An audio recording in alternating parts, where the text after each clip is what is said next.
Eylül'ü aldım götürdüm. Böbreğini alacaktık.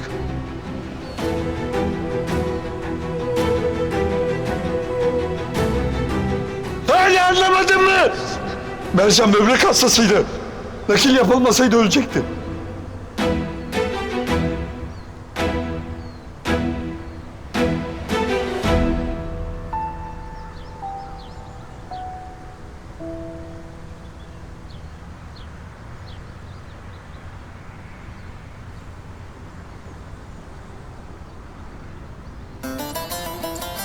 Eylül'üm.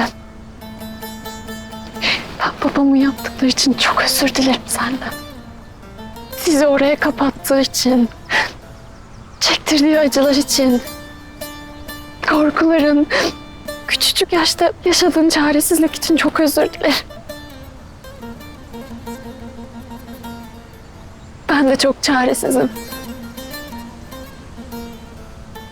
Böyle bir adamın kızı olduğum için çok çaresizim. Kahroluyorum her gün. Keşke hayatta olsaydın da dizlerine kapanıp senden özür dileyebilseydim.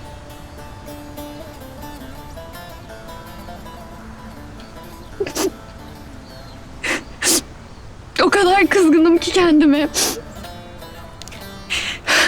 Görebilirdin diyorum. Engel olabilirdin diyorum.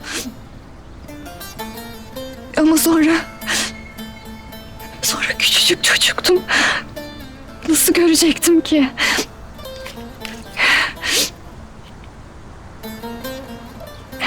Ben ne dersem diyeyim. Sonuç değişmeyecek.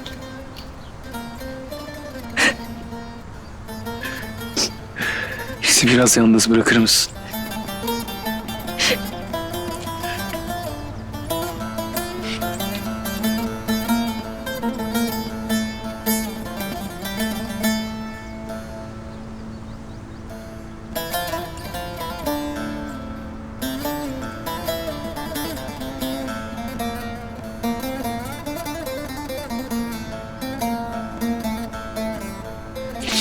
Sahip çıkamadım sana.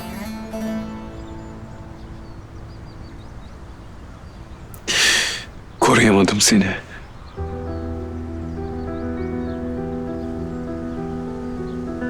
Abilik yapamadım.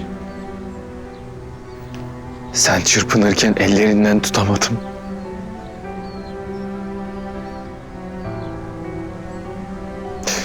Keşke senin yerine ben ölseydim.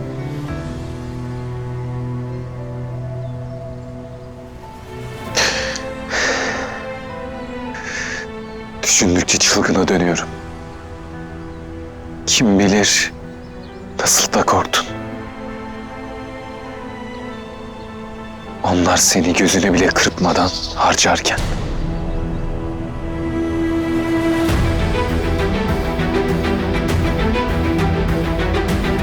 Sen onlar için neydin ki? Bir hiç.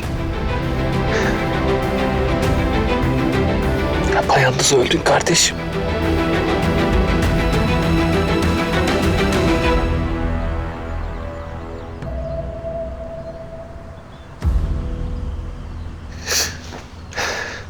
Sana söz veriyorum Eylül. İntikamını alacağım.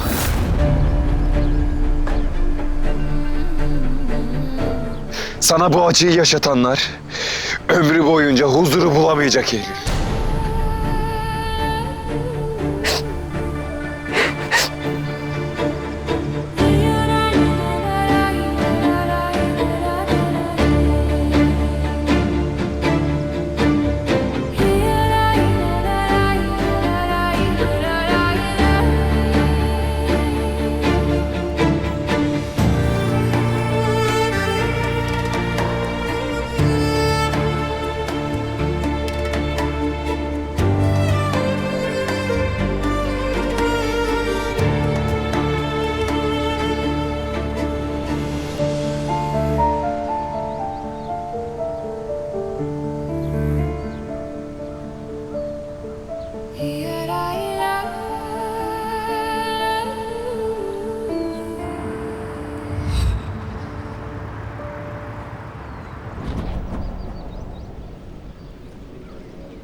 Ateş.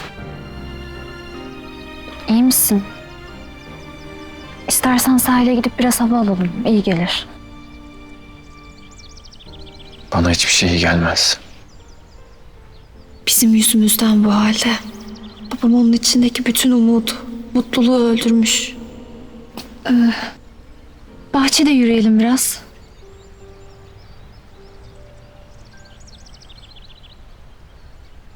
Ben senin yanında olmak istiyorum sadece.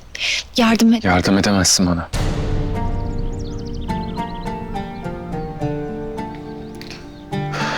Yalnız kalsam daha iyi.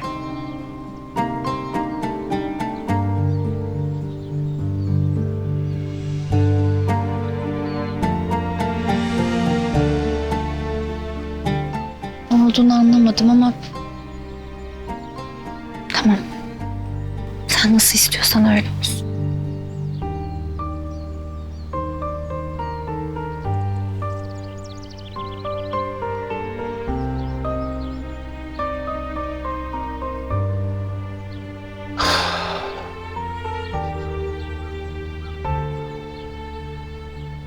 Ne yapacağım ben?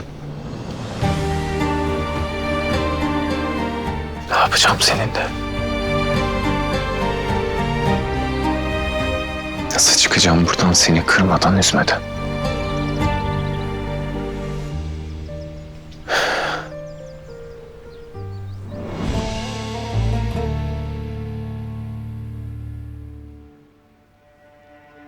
Eylül'e... Kardeşime işte böyle zulmetmiş alacak.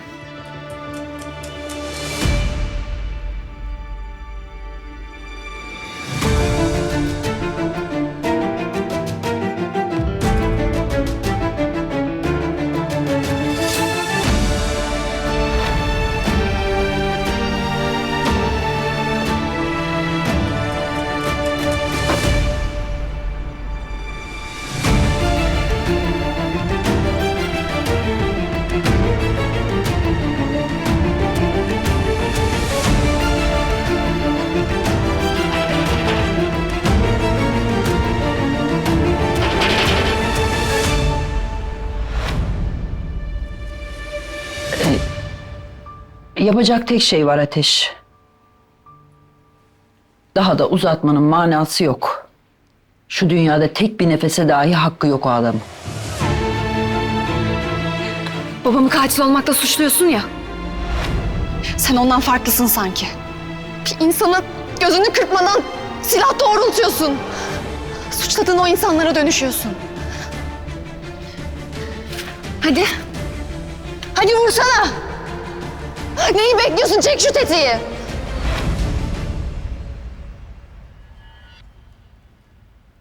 Biz bu yola öldürmek için çıkmadık. Onun gibi katil değilim ben.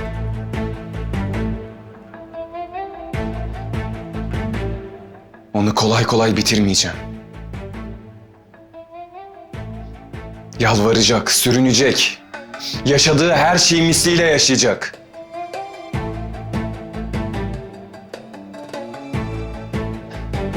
Ölmek için yalvaracak bana.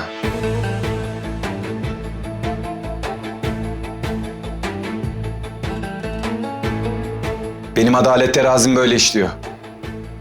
Cezasını çekmeli.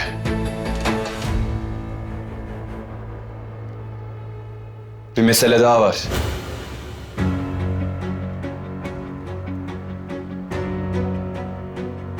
Mercan Eylül'ün nasıl öldüğünü bilmiyor.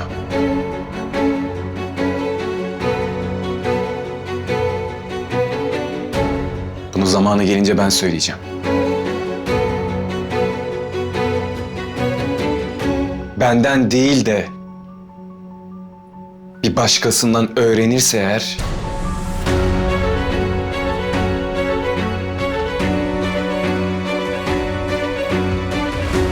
affetmem. Anladınız mı?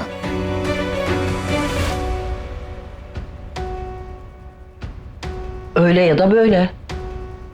Sonuçta Mercan yüzünden öldü Eylül. Öldürüldü. Bunun hesabını soracağına hala Mercan'ı kayırmaya çalışıyorsun. Bence de. Mercan'a laf yok. O başka. Müzeyyen Hanım.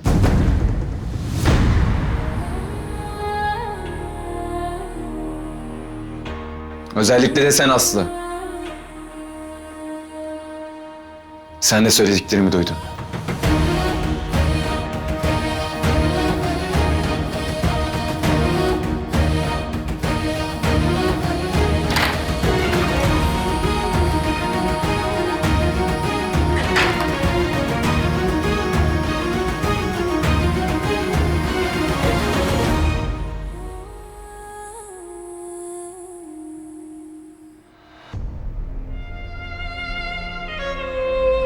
Tamam anlatacağım, indir silahı. Konuşacağım. Anlatacağım. O gün Eylül'ü aldım götürdüm. Böbreğini alacaktık. Ne? Seni gebertirim! Ne anlatıyorsun lan sen? Gerçeği anlatıyorum. Yok. Sen ölmek için uğraşıyorsun. Ölüm senin için kurtuluş. Hala anlamadın mı? Mercan böbrek hastasıydı. Nakil yapılmasaydı ölecektin. O adam benden kardeşimi aldı.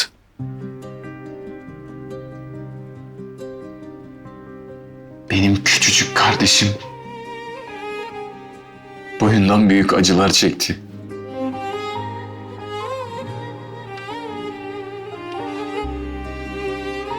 Sonunda da gözünün yaşına bakmadan öldürdüler onu.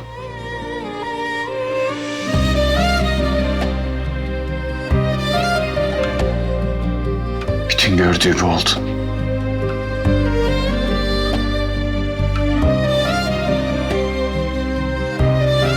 Eylül'ümün bütün yaşadıkları bu kadar.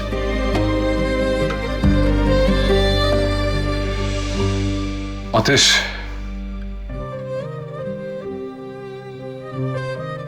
Rabbim ona bu dünyada kavuşamadığı huzura ahirette kavuşmayı nasip etsin.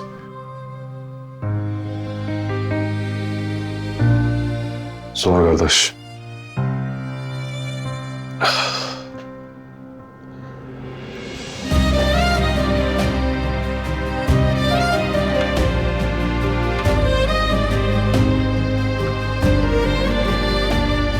Mekanı cennet olsun. Amin. Sağ ol Cemal. İyi ki varsın.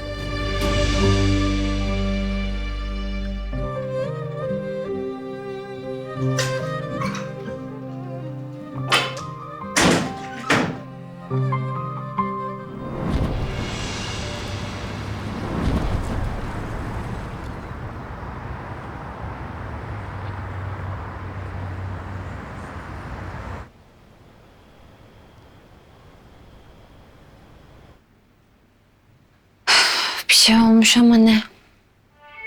Canı sıkkın. Yüzüme bakmaktan kaçıyor gibi. Konuşmak istemiyor. Yüzü asık. Sanki kaç gündür kendini affettirmeye çalışan adam gitti de başka biri geldi yerine. İyi de seni kandıran o, kimliğini saklayan da o. Şimdi ne oldu da böyle davranıyor ki?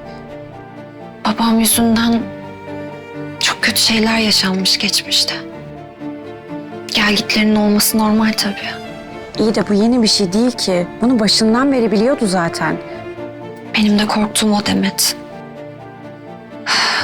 Bilmediğim bir şey var gibi. İçimde giderek büyüyen bir huzursuzluk var. Kötü bir şey olacakmış gibi hissediyorum.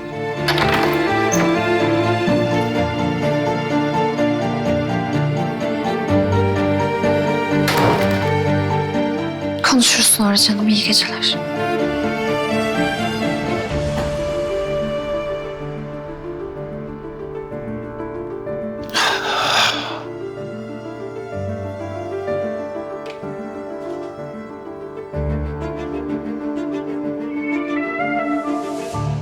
Nasılsın?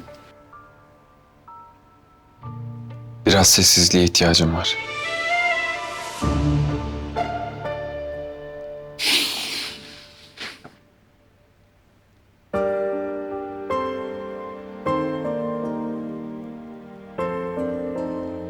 Affedersin. Seni kırmak istemedim. Sadece çözemediğim şeyler var. Bilmediğim bir şey mi var?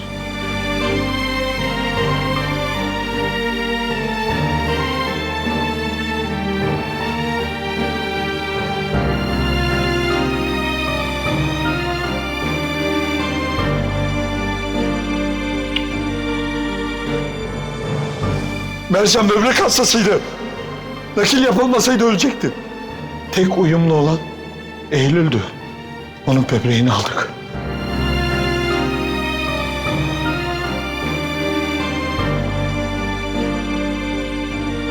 Yapabileceğim bir şey varsa söyleyebilirsin bana. Ben biraz hava alacağım. Sen yat. Ben de geleyim. Sen kal burada. Hava soğuk.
Benden sakladığın şey ne Ateş?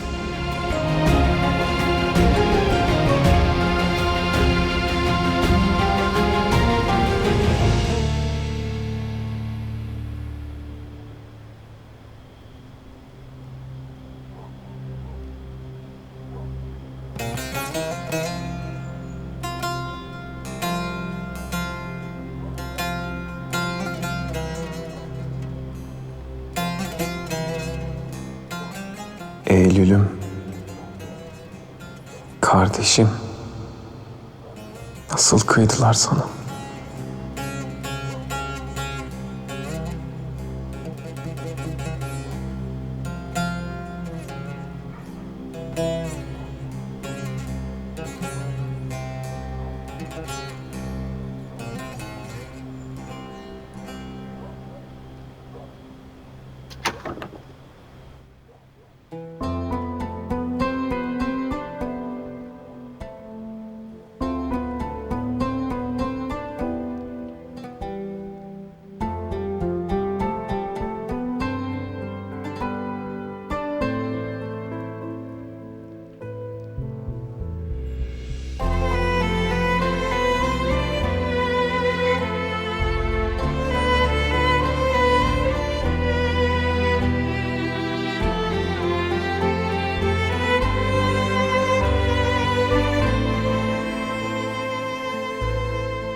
Ateş.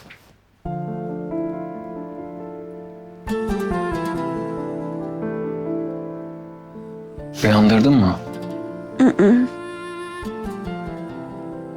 Uyuyorum hala. Uykunla mı konuşuyorsun? Şu anda rüyamda seni görüyorum. Umarım güzel bir rüyadır. Çok güzel. Çok güzel hem de.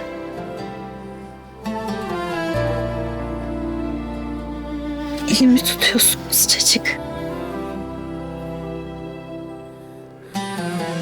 Ben de hep senin yanında olduğumu söylüyorum sana.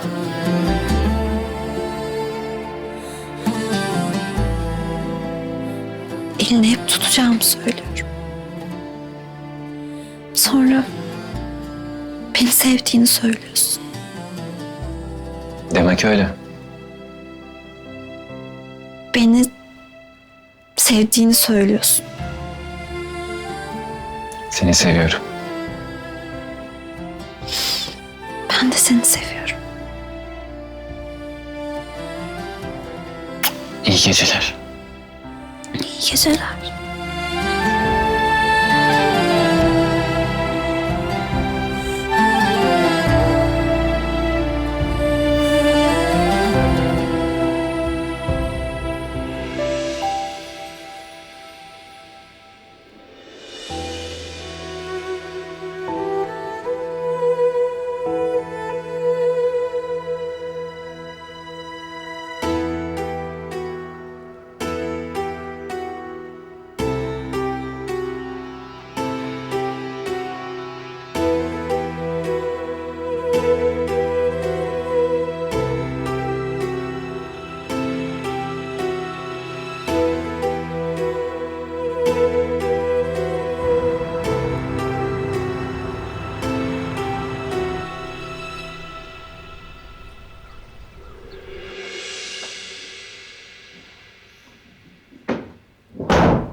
İçinde acı olduğunu biliyordum. Ama bu kadar büyük bir acıyı düşünemezdim.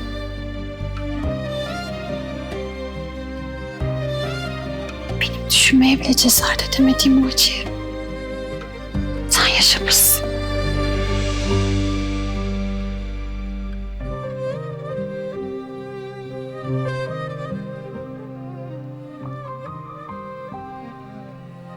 Hayır.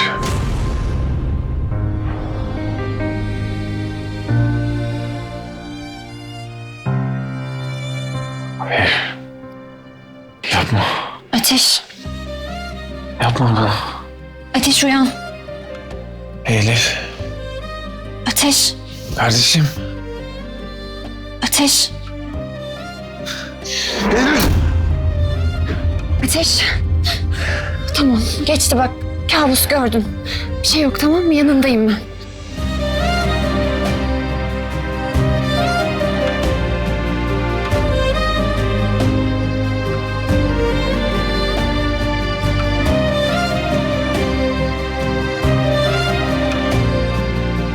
Geçti.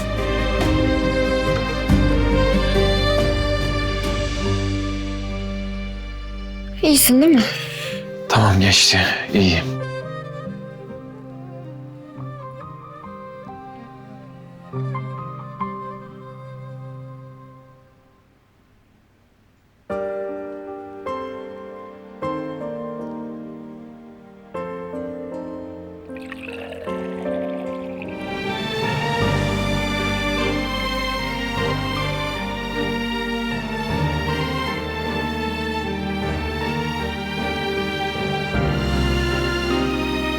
Ateş.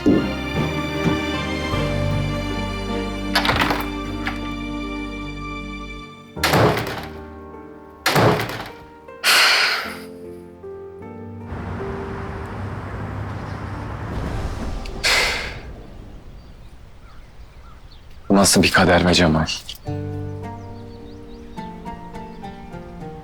Nasıl davranayım, nasıl hissedeyim hiç bilmiyorum. Ne söyleyeceğim şimdi Mercan'a?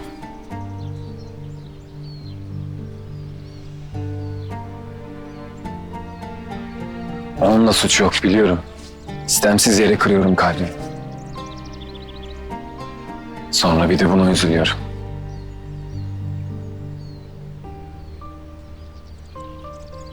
Bir şeyler sakladığımı hissediyor. Her şeyi ona söylesem iyice perişan olacak, onu da biliyorum.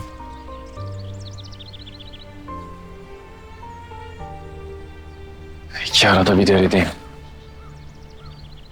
Gerçekten Araf'tayım.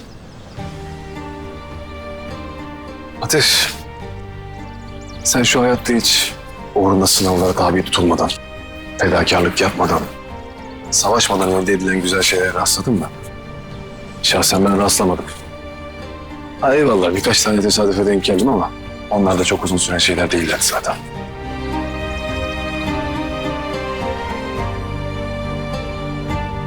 İşte sizin aşkınız da böyle büyük bir şey. Gerekirse uğruna fedakarlık yapacaksın. Gerekirse de kanının son damlasına kadar savaşacaksın.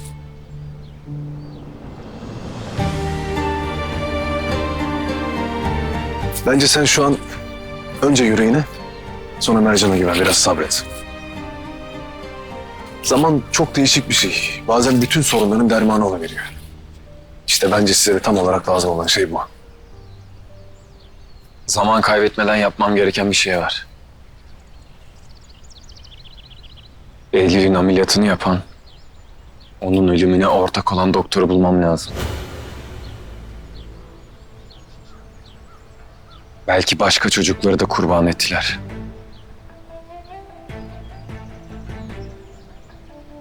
Sadece Eylül için değil. Hepsi için adalet istiyorum. Ne iyi söyledin be kardeş. Ben bir an önce araştırmalara başlayayım. Evet, ilgilen bu konuyla. Ben de Haydar'ı konuşturmaya çalışacağım. O doktoru bulduğumuzda da yapılması gerekeni kendi ellerimle yapacağım.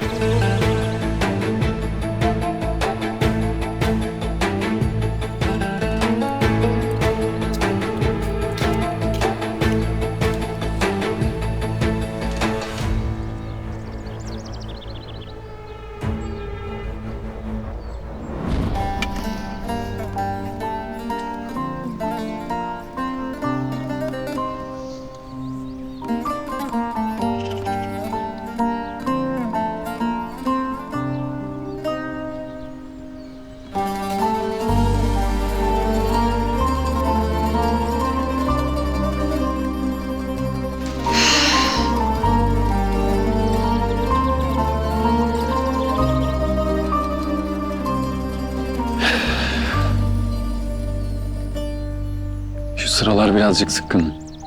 Seni istemeden kırdıysam kusura bakma. Sende bir kusur yok ki bakayım.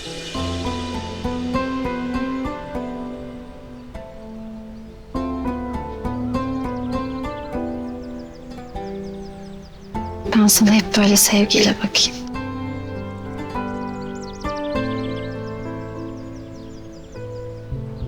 Sıkılmaz mısın?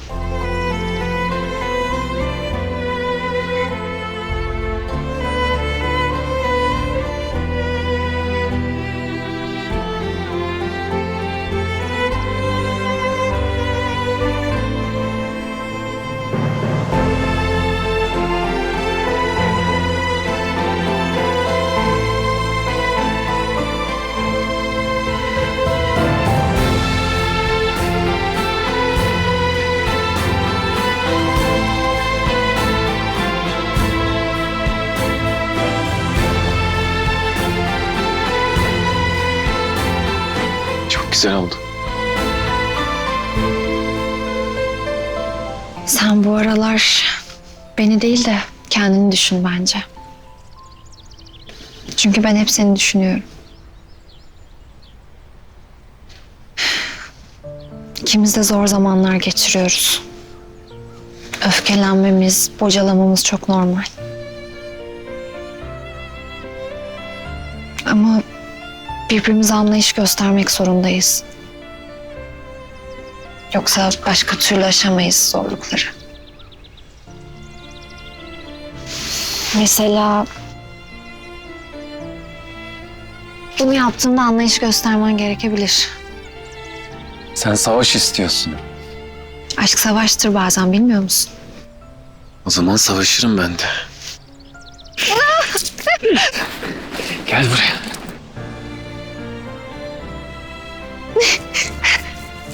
Of.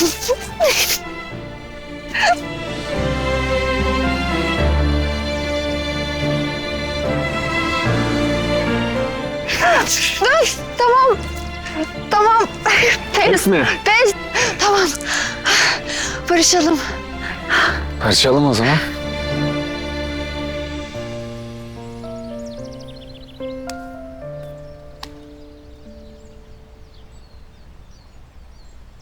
Hatırladın. Hatırladığım nadir güzel şeylerden biri işte. Çocukken de böyleydin. Kimsenin kalbini kırmaz, kimseye küsmezdin. Sen de çocukken benim gönlümü almayı iyi bilirdin. Hatırlıyor musun? Bir gün benim defterimi alıp kaçmıştın. Ev çizmiştin, güya bacasından duman tutuyordu. Hatırladım. Sen de bana kızıp söylenmiştin. Ama sonra da çok güzel bir resim defteriyle boyalar getirmiştin. İçinde de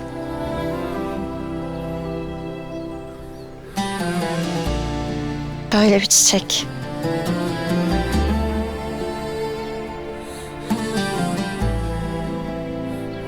Sonra Eylül gelip ikimizin de defterini karalayıp kaçmıştı. Bu çiçek belki artık toprakta değil.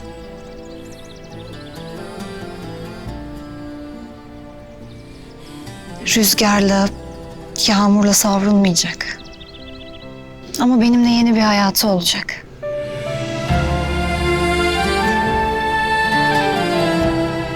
Ve ben onu ömrümün sonuna kadar saklayacağım.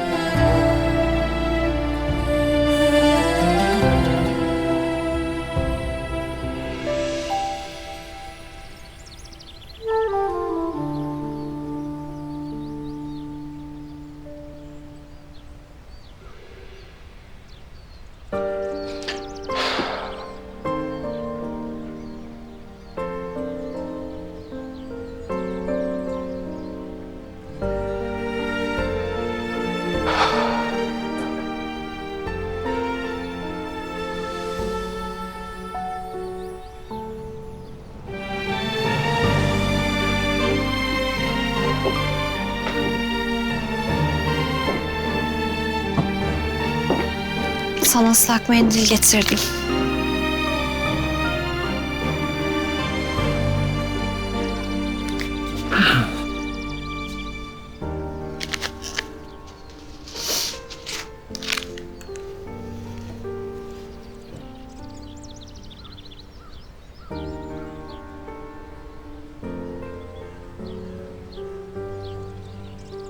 Acaba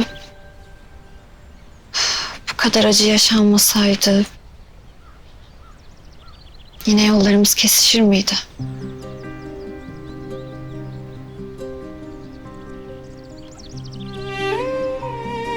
Yine sever miydik birbirimizi?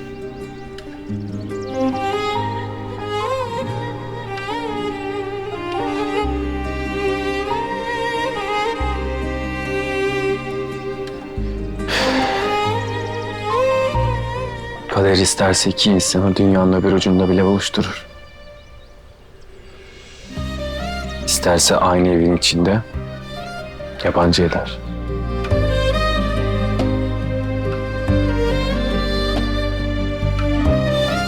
Biz ikisini de yaşadık. Evet. Biz bir kalbin kaldırabileceğinden daha fazlasını yaşadık.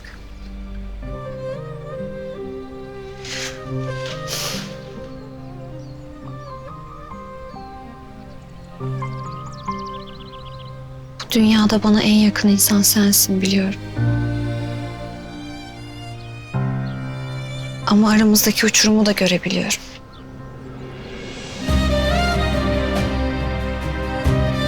Yalanlarla, acıyla, gözyaşlarıyla dolu bir uçurum. Biz bunu aşabilecek miyiz Ateş? Her zaman her şeyi konuşmak doğru değil. Bazen doğru cevaplar için zaman gerekir. Aşk her şeyin üstesinden gelir. Bütün cevaplara katlanır.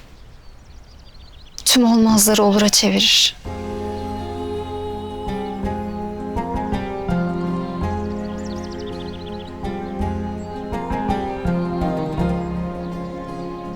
Bütün uçurumları aşar.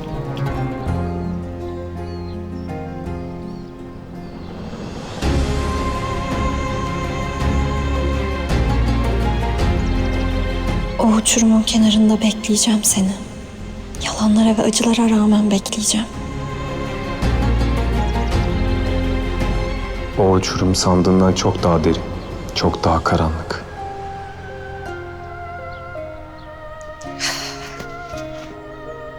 Üşüdün mü?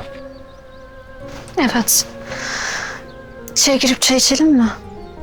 Sen git, ben geliyorum.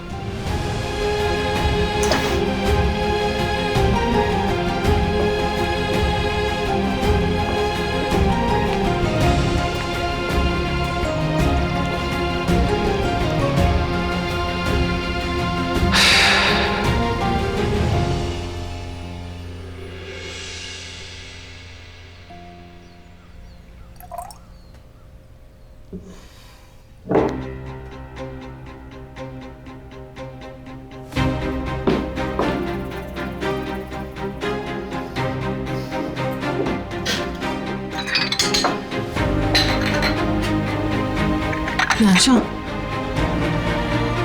Bak, babanı hayvan gibi Bodrum'a kapattılar.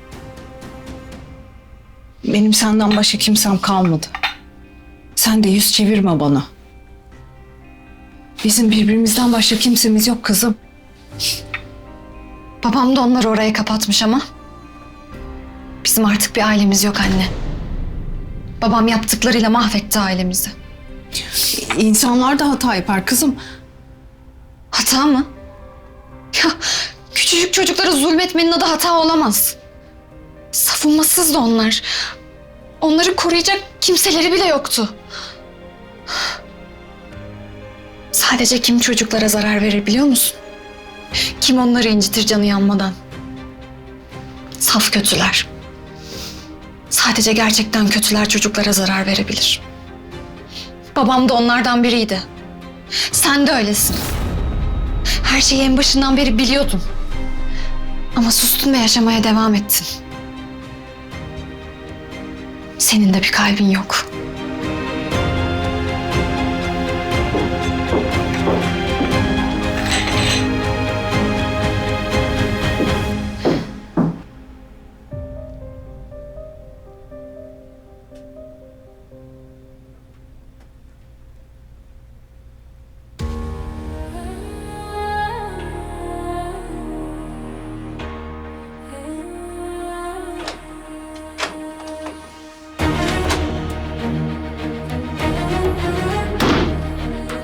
Eylül'ün ameliyatını kim yaptı? Hatırlamıyorum. Hatırlayacaksın. O doktorun adını vereceksin bana. Kaç sene geçmiş? Haydar! Sabrımı zorlama. Adını öğrensen ne değişecek? Çok şey. Konuş. Son kez soruyorum Haydar. Feridun.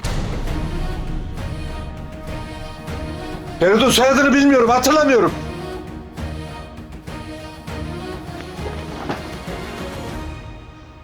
Ben her şeyi kızını sevdiğim için yaptım.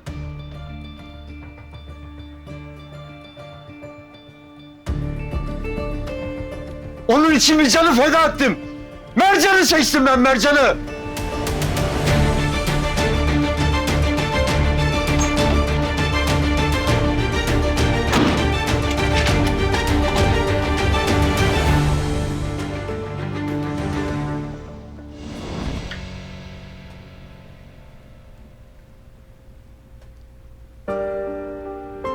Afiyet olsun.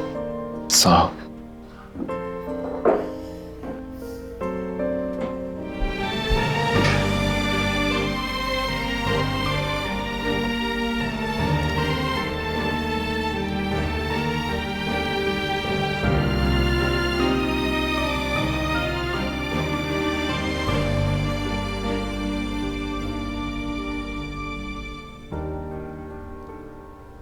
Acılarının sebeplerinden biriyim ben. Biliyorum. Sonuçta o adamın kızıyım.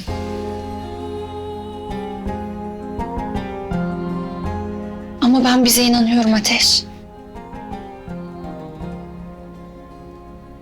Hiçbir şeye inanmadığım kadar çok inanıyorum. İnandığım bir şey daha var. Eskisi gibi olabilirsek, elimden tutarsan biz her şeye göğüs gerebiliriz seninle. Hiç kimse, hiçbir şey bizi yıkamaz. Ne annem, ne babam, ne yalanlar, ne de geçmişimiz.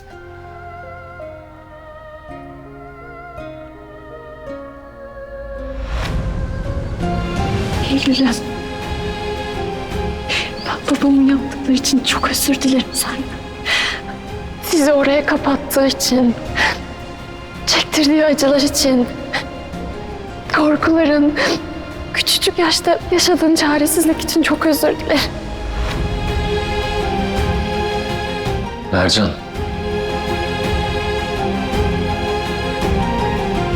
Yaşadığımız bunca şeyden sonra aşkımız bunu hak ediyor.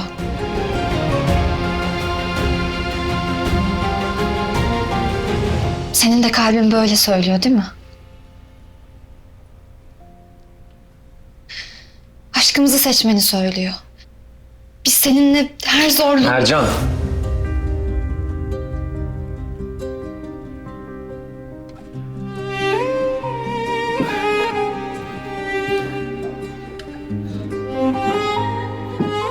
Biz birlikte olamayız Mercan.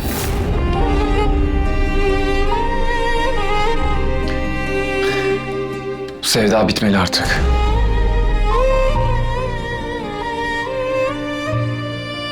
Sen haklıydın. Bizden olmaz.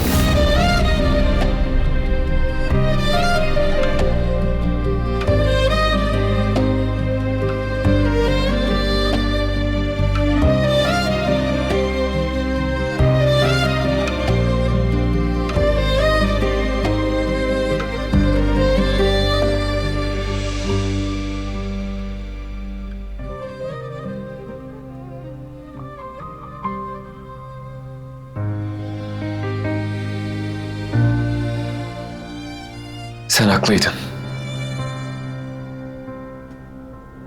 Bizden olmaz.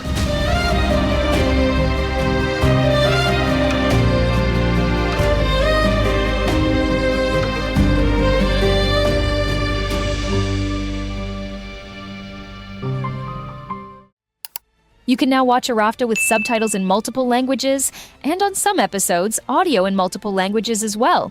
For subtitles, tap Settings, choose Subtitles, and pick your language. On mobile, tap the top CC button and select your language. For audio, tap Settings, choose Audio Track, and pick your language. On mobile, open Settings, choose Audio Track, and pick your language. The full audio track upload schedule is in the description below.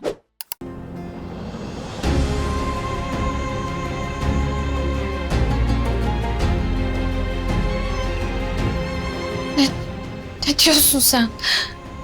Ne demek istiyorsun? Ne demek olduğunu biliyorsun. Hayır. Hayır. Hiçbir şey bilmiyorum ben. Açıkça söyle bana. Ne demek istediğini anlat bana, söyle. Sorgulanacak bir şey yok. Bu ilişki devam edemez. Bu ilişki devam edemez ha? Ya sen dalga mı geçiyorsun benimle? Günlerdir her şeye rağmen beni sevdiğini söyleyip ayrılmak istemediğini söyledikten sonra... Mercan lütfen. Ne lütfen? Ne diyorsun sen? Ben gerçeği öğrenince senden kaçtım. Sen ne yaptın? Benim peşimden koştun. Aşkına inandırmaya çalıştın, yalvardın bana. Şimdi geçmiş karşıma. Yok. Yok. Yok. Kesin başka bir şey var. Kesin başka bir şey var. Başka bir şey yok Mercan. İntikamdan vazgeçmeyeceğim demiştim sana. Olacak bir şey değildi zaten. Şimdi bitmesi en mantıklı.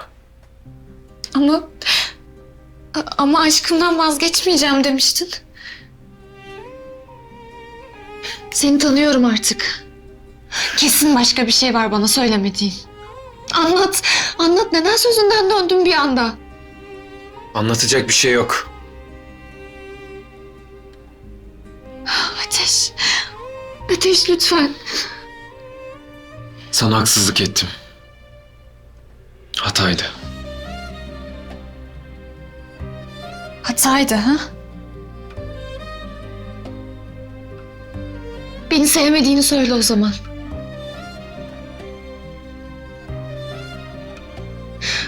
Hadi. Söyleyemezsin. Çünkü beni seviyorsun. Ben de seni seviyorum. Neden o zaman her şeyi arkamızda bırakmıyoruz? Neden geçmişi unutup her şeyi bırakıp yeni bir hayat kurmuyoruz kendimize? Gideriz buralardan. Yeni bir hayat kurarız kendimize.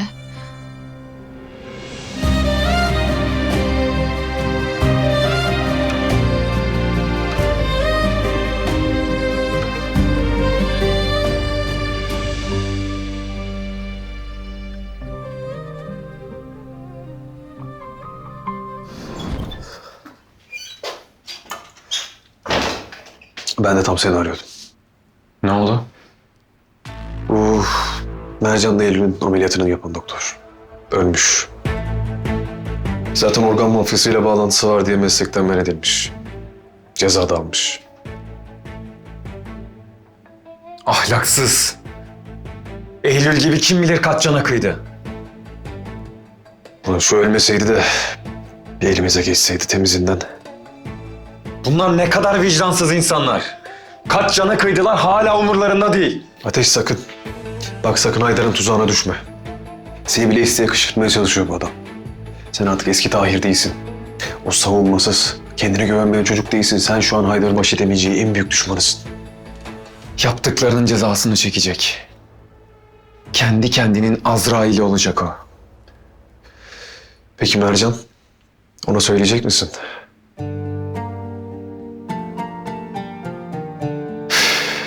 Bilmiyorum Cemal.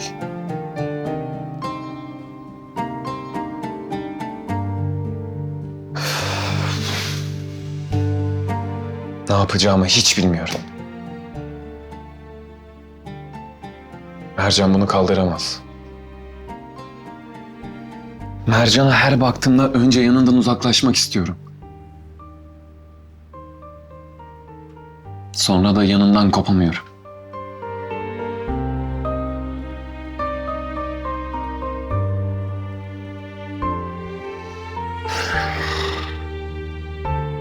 Bir yanda aşkım, diğer yanda Eylül ve yaşadıklarım.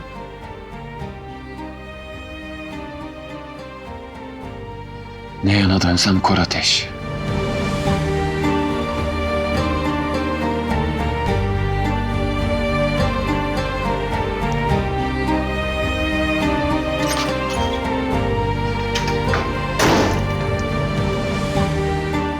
Ah be Ateş. İntikam planını yaparken her şeyi hesaba kattın. Aşka katmadın.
Üzerime bir bomba atıp sonra da kaçar gibi gittin. Kaçmadım. Konuşacak bir şey kalmamıştı. Kalmadı öyle mi? Bence var ama. Yine aynı şeyleri mi konuşacağız? Gerekirse evet. Durup dururken bana neden ayrılık laflar ettiğini söylemek zorundasın. Diyelim. Bir hataları yaptım işte. Olmayacağına bile bile seni zorladım. Eninde sonunda yollarımız ayrılacaktı. En iyisi fazla uzatmamak. Yalan söylediğin o kadar belli ki. Sen benim en başından kim olduğumu biliyordun. Bunu bile bile evlendin benimle, bile bile aşık oldun bana. Beni daha fazla zorlama Mercan. Hatamı kabul ediyorum işte. Daha ne yapmamı bekliyorsun? 87 günde olduktan sonra çekip gideceğim. Bitecek gidecek. Bitecek gidecek ha? Evet. Aynı odayı paylaşıp sözleşme gereği ne yapmamız gerekiyorsa onu yapacağız. Ay be. Uymuyorum sözleşmeye falan. Kolaysa zorla bakalım.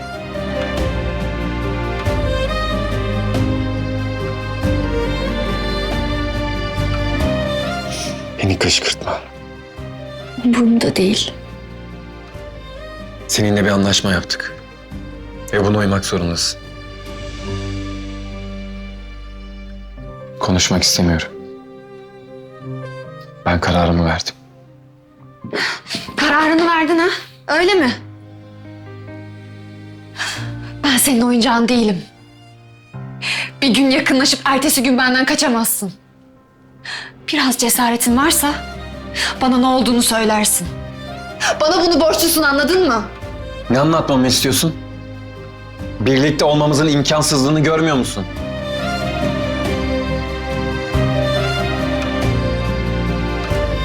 Sen benim ezeli düşmanımın kızısın.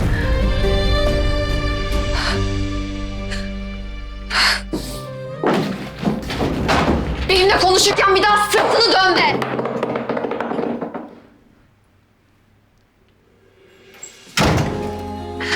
Aklını mı kaçırdın sen? Kaçırdım evet. Mercan. Bırak. Çıkma.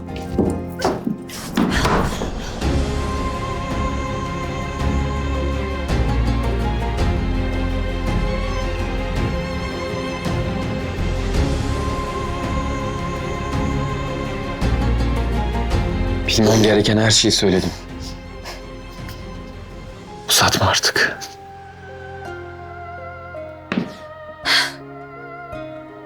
Tamam. Uzatmam. Haklısın, hataydı. Çok büyük bir hataydı hem de.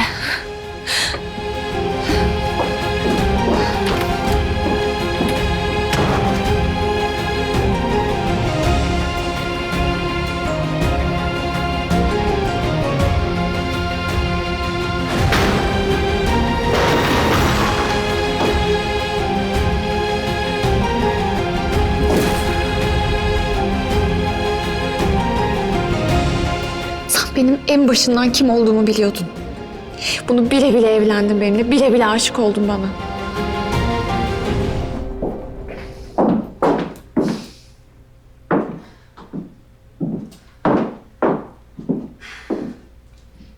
Uzatmayacakmışım.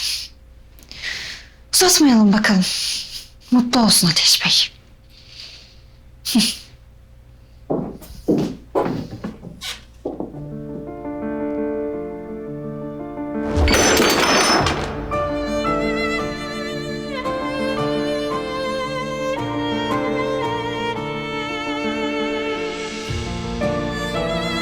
Korkuttun beni. Özür dilerim. Bırak.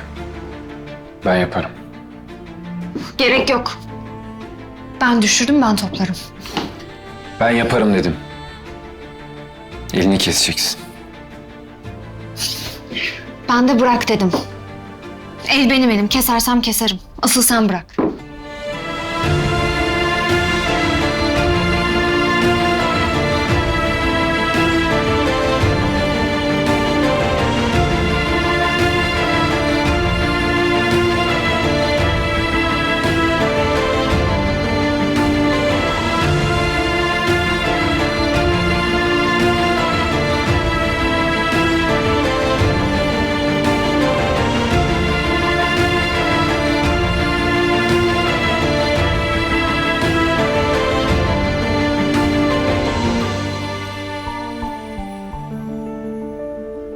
Biraz laf dinle. Dinlemek istemiyorum ama.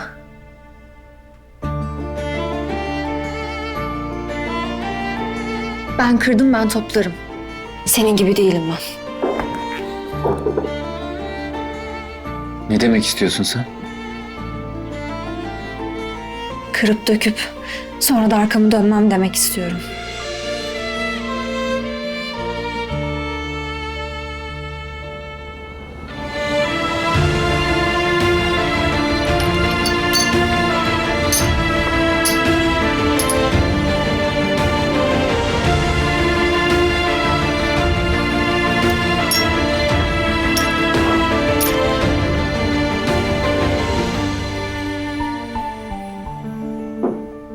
İkimiz de mutfağa girdiğimizde bir şeyleri kırıp döküyoruz hep.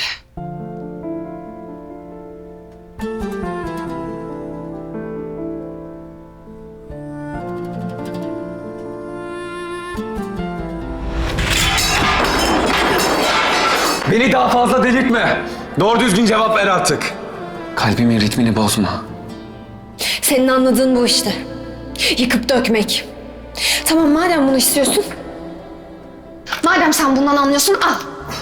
Al. Ne yapıyorsun? Dur. Dur dedim. Dur diyorum. Mercan dur.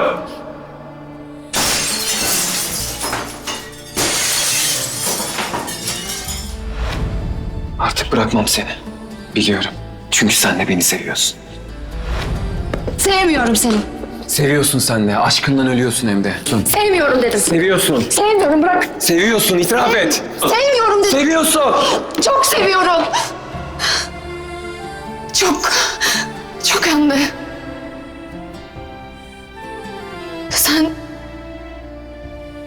Sen ateşsin. Ben de o ateşe pervaneyim. Aklımdan silmeye çalışsam da kalbimden atamadım seni.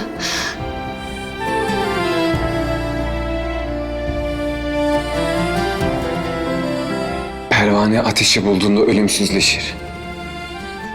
Bizim aşkımız da böyle ölümsüz. Belki de beraber mutfağa girmememiz için bir işarettir bu.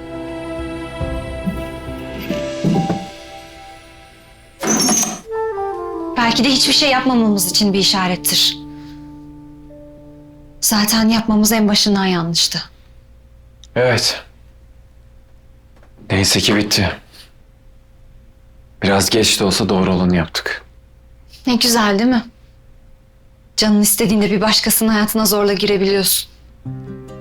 Sonra da pardon ben yanlış yaptım deyip çıkıyorsun. Mercan ben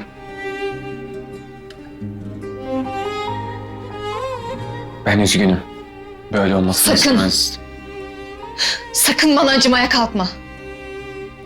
Hiç kimsenin ama hiç kimsenin özellikle de senin acımasına ihtiyacım yok. Duydun mu? Mercan benim hissettiğim şey sadece...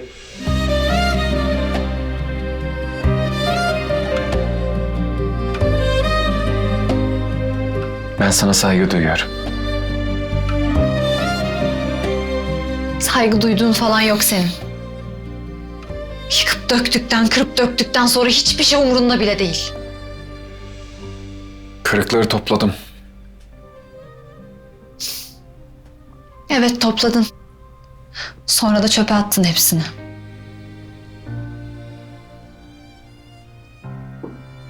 Çünkü artık birleştiremezsin.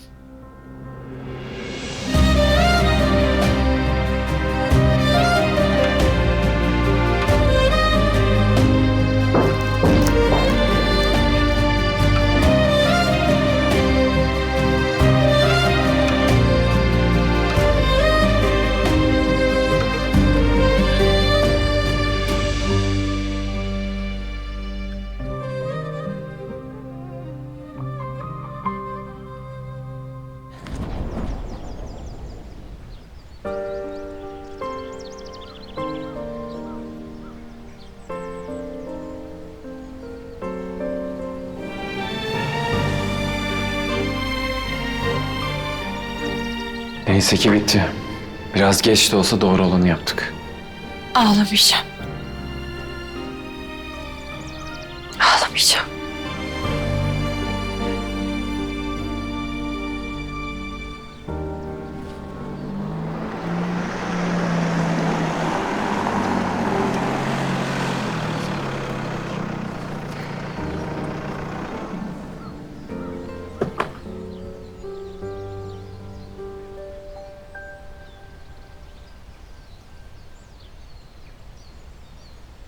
Nasılsın Mercan? İyiyim. Sağ ol. Biraz konuşabilir miyiz? Ne konuşacağız? Burada konuşamıyoruz biliyorsun. Çıkalım mı dışarı? Olmaz. Ne söyleyeceksen burada söyle. Mercan sen de biliyorsun rahat rahat konuşturmayacak bizi. Sahile gideriz biraz, otururuz. Söz bak çok durmayacağız. Hemen geri getireceğim seni.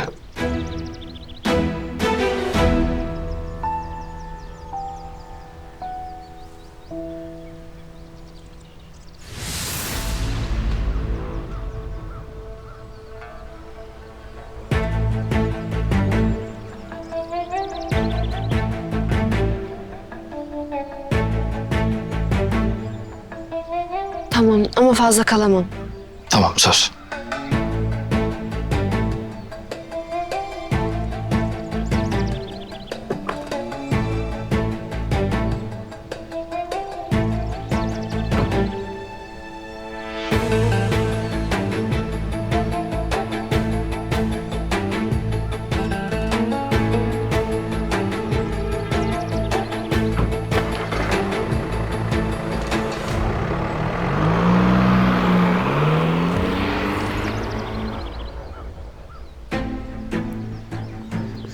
Mercan!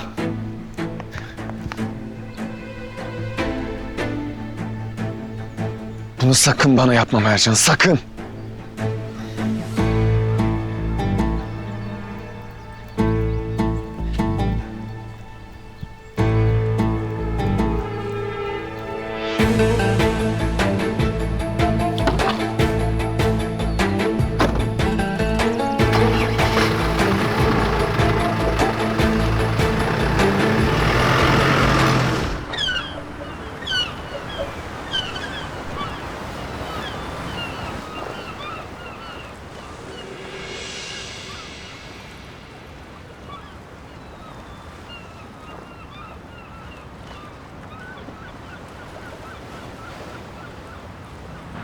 Evet.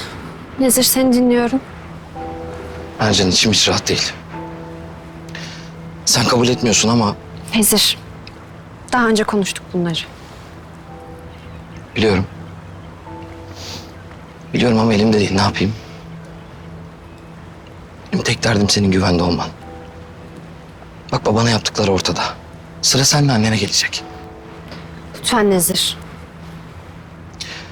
Mercan bak bu insanlar tehlikeli. Yıllardır biriktirdikleri kinle geldiler buraya. Onlarla aynı çatı altında olman doğru değil. Bırak. Bırak izin ver. Seni korumama izin ver. Kimsenin beni korumasına gerek yok Nezir. Hele ki Ateş'ten. O bana zarar vermez. Kimseye zarar vermez. Benim sana olan duygularım hiç değişmedi ki Mercan. Sen benim yanımda... Nezir. Lütfen. Mercan ne olur dinle. Bak bir daha böyle bir şansım olur mu onu bile bilmiyorum. 187 gün. 187 gün bittikten sonra o adamla boşanınca evlen benimle.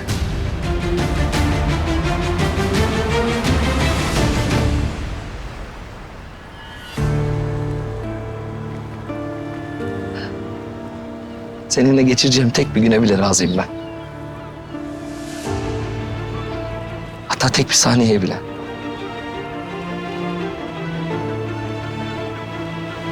Tek derdim senin sesini duymak, gözlerini görmek. Bak sen istemedikçe sana dokunmam. Hatta sen istemedikçe ömrünün sonuna kadar dokunmam sana. Tek derdim seni mutlu etmek. Gel dersin gelirim, git dersin giderim. Öl dersin ölürüm. Benim hayatım senden değerli değil. Şu iş bitince ne olur evlen benimle.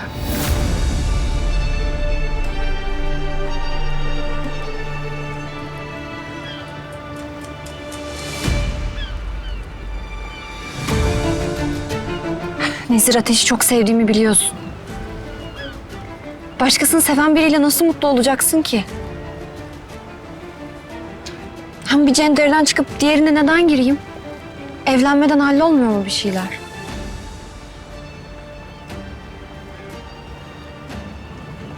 Benim için hiçbir şeyin önemi yok. Benim için önemli olan tek şey sensin Mercan. Sadece sen. Şu 187 gün. O adamdan boşandıktan sonra evlen benimle.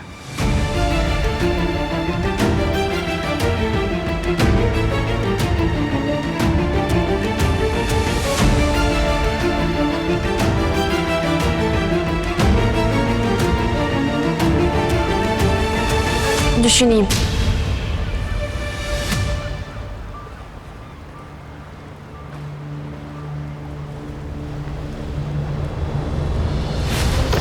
Ne diyorsun lan sen? 187 gün sonra ne evlenmesi? Senden ayrıldıktan sonra benimle evlenmesini söylüyorum. Ateş, yapma. Ateş, sakin ol. Konuşmamız da bitmişti zaten. Konuşman hataydı. Bu adamla burada ne işin var zaten? Bir de düşüneceğim diyorsun. Ateş, bir sakin ol. Sakin falan olamam. Bak, görüyor musun? Bu adam tehlikeli Mercan. Sen dediklerimi bir düşün. Rüyanda görürsün. Bunu hiç kimseye bırakma. Ateş. Mercan! Senin ona zarar vermene müsaade etmeyeceğim oğlum. Sen kimsin lan benim karımı düşünecek? Nezir, sen karışma. Karıştım bile Mercan. Seni bu adama yar etmeyeceğim.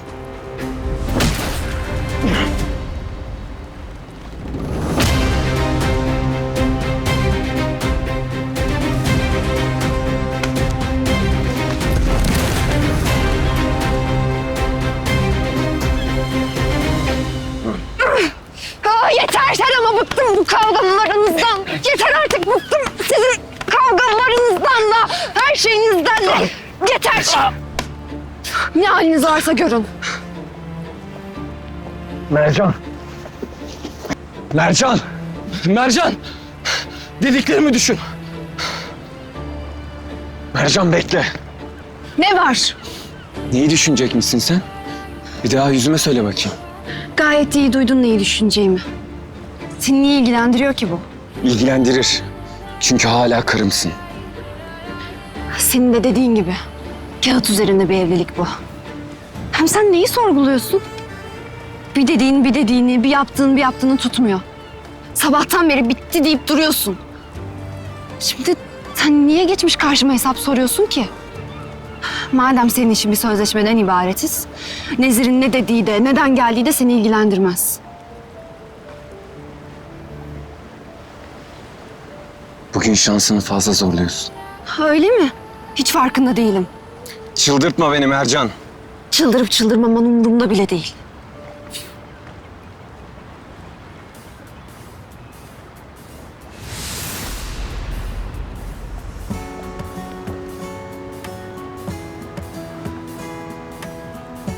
Bana bak sen.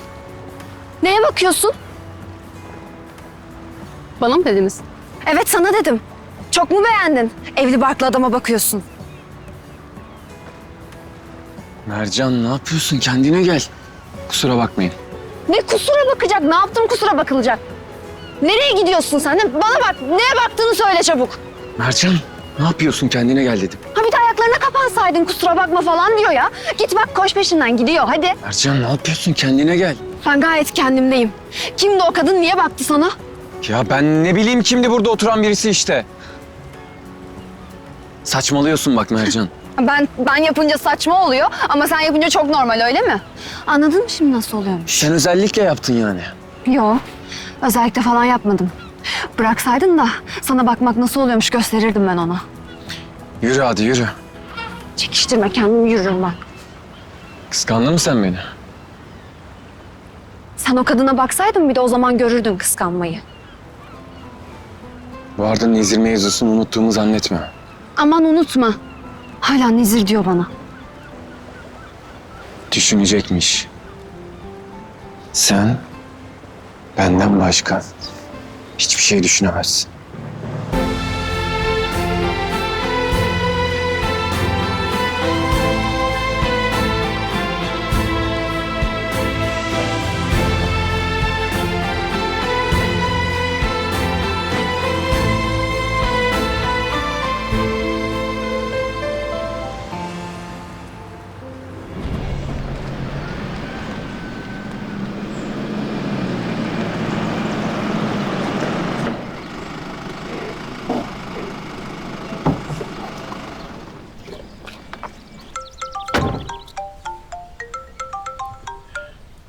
Efendim? Bir saniye. Mercan! Ne var? Bekle konuşacağız. Bekleyemem.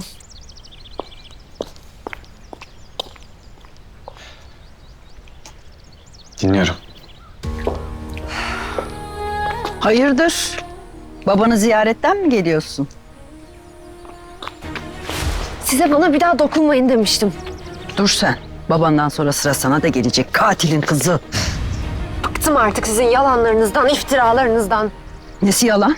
Katil değil mi baban? Ha? Ha? Aynı baban gibi ahlaksızın tekisin. Baban Eylül'ü öldürdüğü halde hala ateşin etrafında dolaşıyorsun. Biraz olsun utanman olsaydı başını önüne eğip ateşin etrafından çekilirdin. Ama nerede? Yüzüne bakmaya. Seyhan Hanım! Ona dokunma. Bırak Ateş. Sakın! Sakın dedim. Ona dokunma.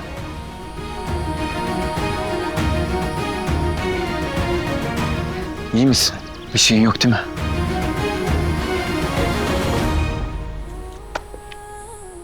Müzeyyen Hanım. Mercan benim karım. Kırmızı çizgim. Sen o kırmızı çizgiyi geçtin. Tek kelime daha etme. Artık sana güvenimi kaybettim. Saygımı da kaybetmemişken durman gereken yeri bil artık.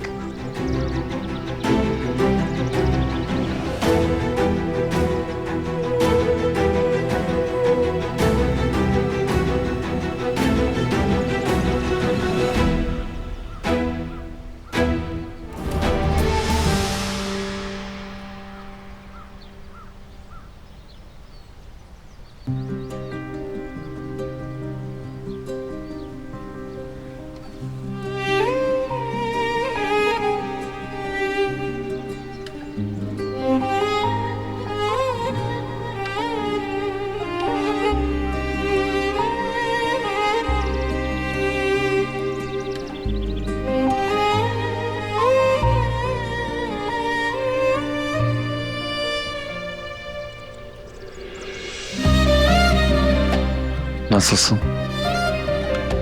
İyiyim.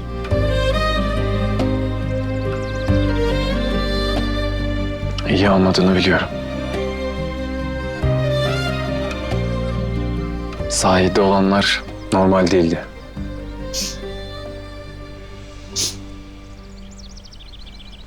Yaşadığımız her şey çok normal çünkü, değil mi?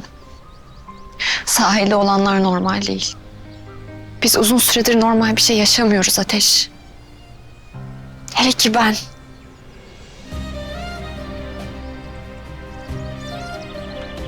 El birliğiyle delirttiniz beni. Affet.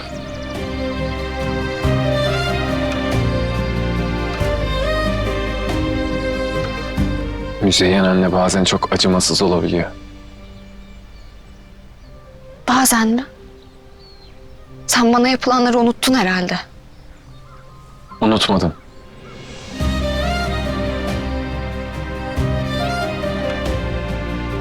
Unutmam da.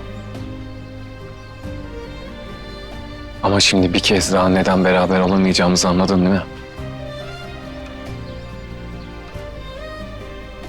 Geçmiş hiçbirimizin peşini bırakmayacak.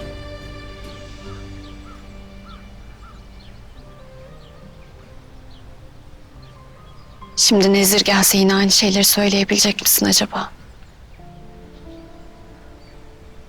Kendini kandırma Ateş. Nezir'i kıskanırken, az önce Müzeyyen Hanım'ı durdururken, mutfakta yara almayayım diye cam kırıklarını toplarken bana olan sevginin izlerini görebiliyorum.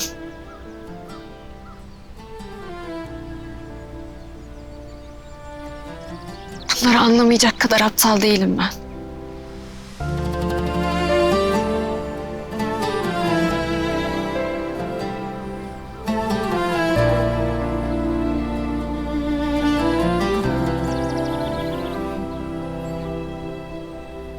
Sen de beni seviyorsun.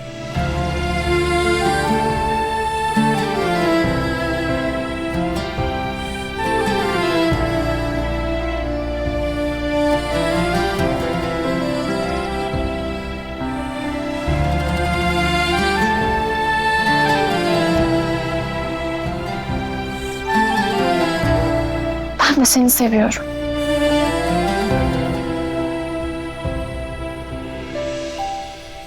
Ve hiç kimse seni içimden söküp atamaz. Ne babama olan öfkem, ne de Müzeyyen Hanım'ın nefreti.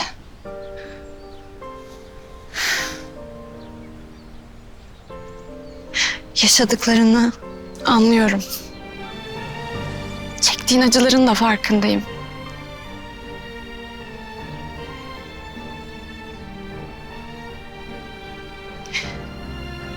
Gidip giden çocukluğun, kaybettiğin kardeşin,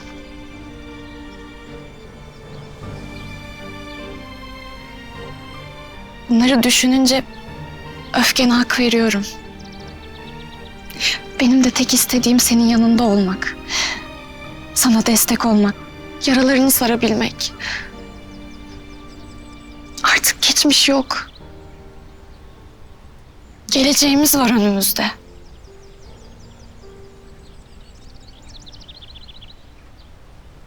Ben... Sus.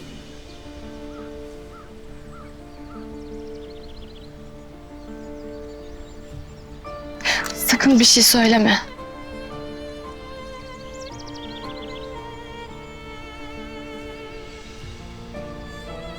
Ben eninde sonunda çocukluk kahramanımın geri geleceğini biliyorum.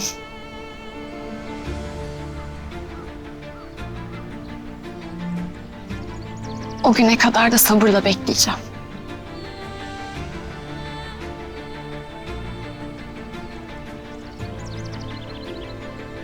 Bana bak.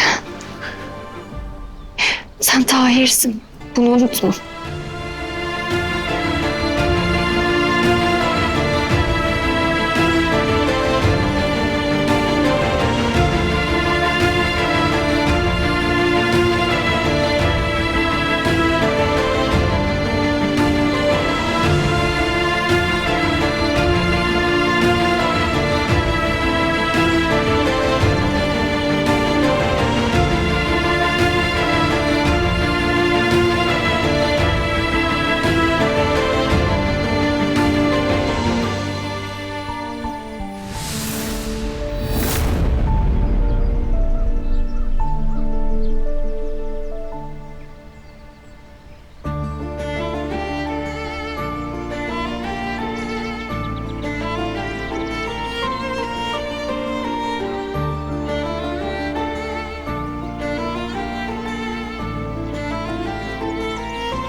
Geberteceğim seni.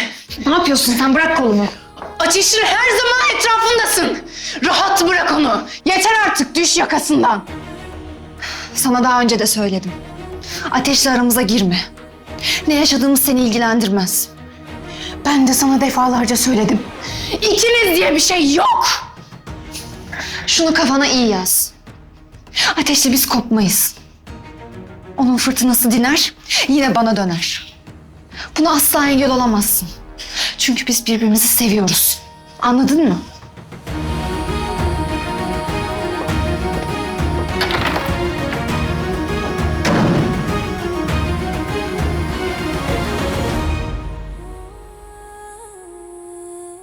Öyle bir engel olurum ki. Hayatımızdan defolup gideceksin. Başka yolu kalmadı. Sen ne istiyorsun benden? Ya sen niye beni ve Ateş'i bu kadar dert ediyorsun ki? Evet, dert edindim. Ateşten uzak duracaksın. Sen hastasın. Senin artık muhatap bile olmayacağım. Defol git buradan, çık. Çıkmıyorum. Öyle mi? Tamam, senin anladığın dilden konuşalım o zaman.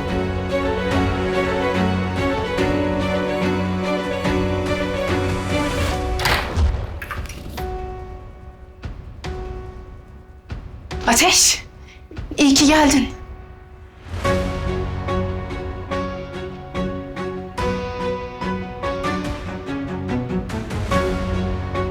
Biz de kaçınılmaz olan o konuşmayı yapmak üzereydik. Aslı çık dışarı, kapa çeneni. Kapatmayacağım. Herkes her şeyi öğrenecek artık. Bu kızı pamuklara sarmandan bıktım usandım.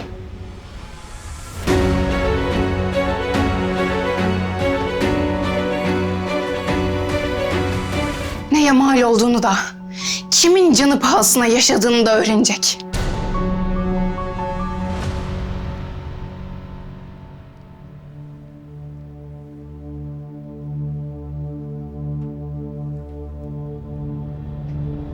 Haydar değil, katil olan sensin.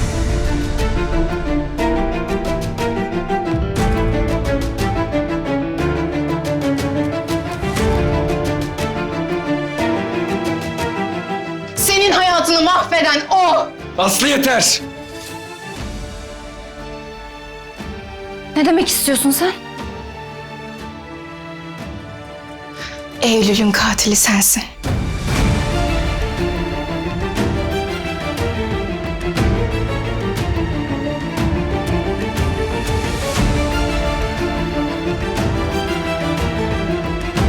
Onu senin yüzünden öldürdüler.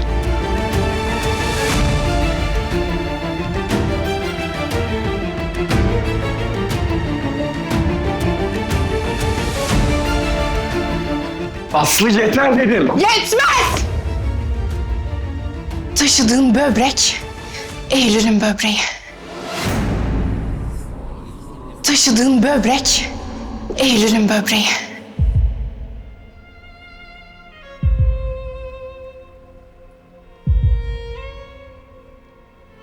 Seni yaşatmak için onu öldürdüler.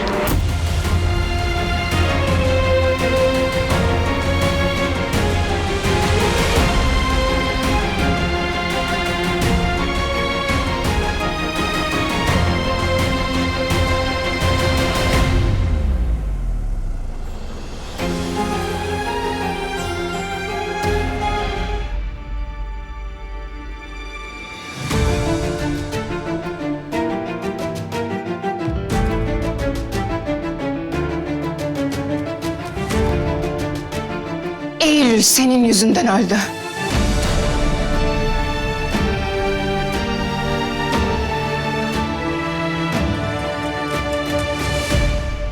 Baban seni yaşatmak için ona kıydı. İkiniz de katilsiniz.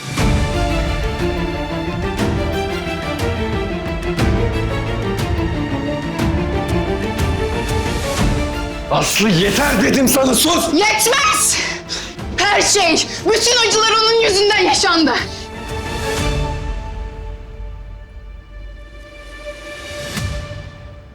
Ama baban için zerre önemi yoktu Eylül'ün. O mezarda yatması gereken kişi sendin.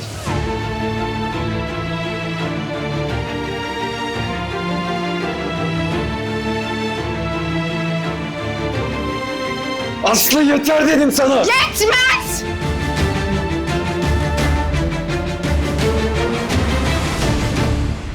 Prenses kızı Mercan'ın hayatı için harcayacağı hayatlardan, kimsesiz çocuklardan bir tanesiydi sadece. Aslı yeter dedim sana.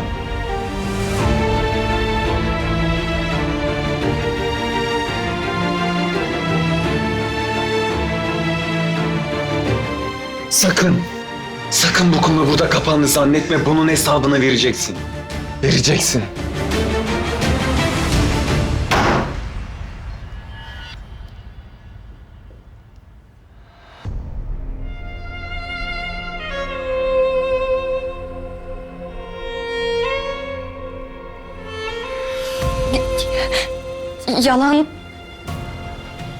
Yalan söylüyor değil mi?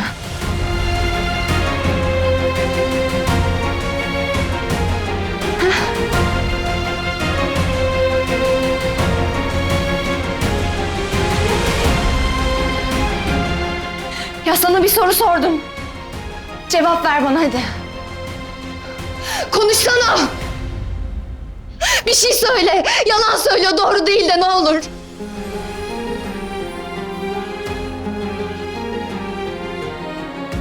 Ya, yüzüme bak, gözlerime bak. Cevap ver. Doğru değil de bana hadi.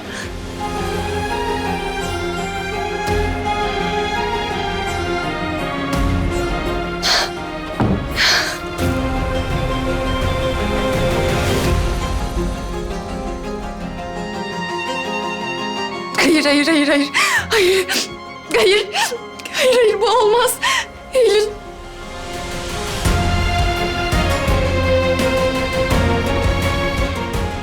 Eylül benim yüzümden ölmüş olamaz. Hayır.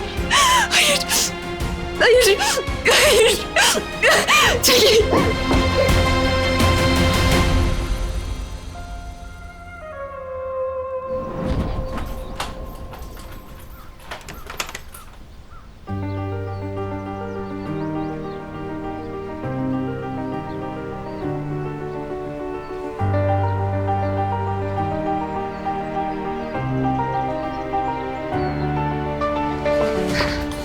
Aç kapıyı. Aç dedim sana Cemal, aç kapıyı, aç. Mercan! Ne yapıyorsun kızıma, bırak! Mercan! Bırakın kızımı! Ateş! Cemal, kapıyı aç. Aç dedim sana Cemal, aç kapıyı, aç. Aç dedim, niye açmıyorsun? Aç şu kapıyı. Mercan dur, yapma. Bırak, bırak. Bırak, açın şu kapıyı. Açın şu kapıyı, sana aç dedim. Bırak.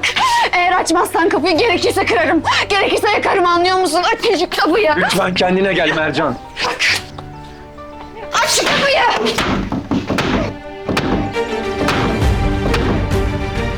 Rahat bırak kızımı! Ateş! Ateş, rahat bırak kızımı! Mercan. Doğru söyle. Bana doğru söyle, bana doğru mu bunlar? Eylül benim yüzümden mi öldü? Beni yaşatmak için mi öldürdün, onu doğru söyle ne olur. Mercan lütfen yapma. Lütfen. Yalvarırım, aç şu kapıyı ne olur. Onunla konuşmak zorundayım. Ondan duymalıyım her şeyi, ne olur aç. Tamam.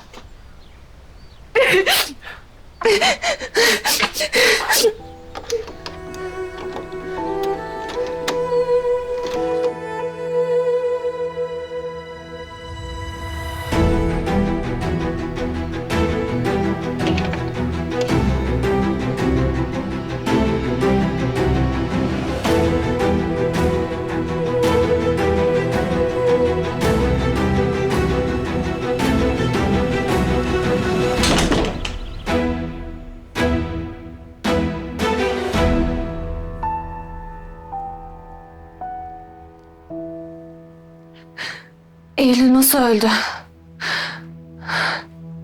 Eski meseleleri niye kurcalıyorsun kızım?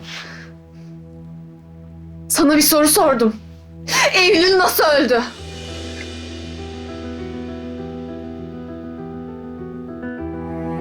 Cevap ver bana. Onun böbreğini mi taşıyorum? Eylül'ün sayesinde mi hayattayım, söyle bana. Evet. Onun Onun sayesinde hayattasın.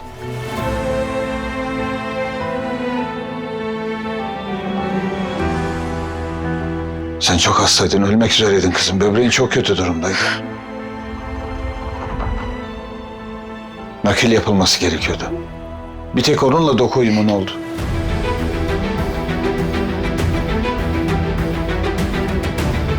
Onun böbreğini almaktan başka çaremiz yoktu.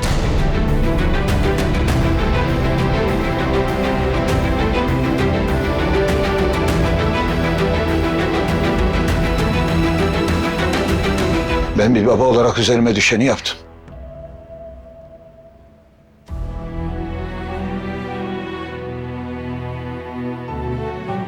Ama o küçük kızın bünyesi çok zayıfmış işte. Ameliyatı kaldıramamış. Doktor öyle söyledi. Ben de çok üzüldüm küçücük kızın ölmesine. Kahroldum.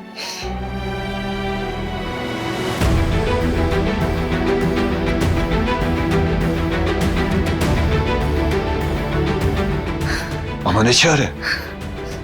Kim bilebilirdi ki böyle olacağını? Takdiri ilahi.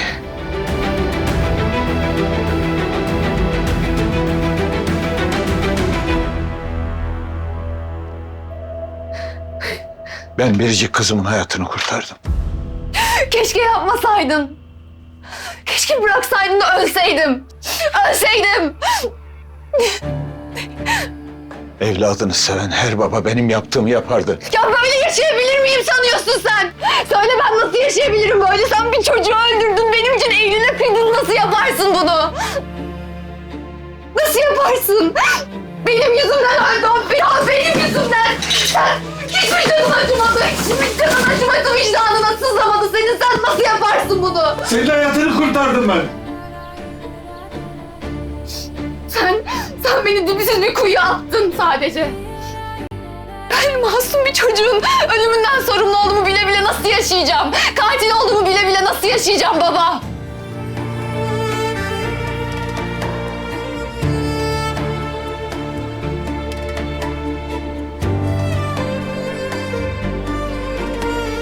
Ben bu vicdan azabını nasıl taşıyacağım?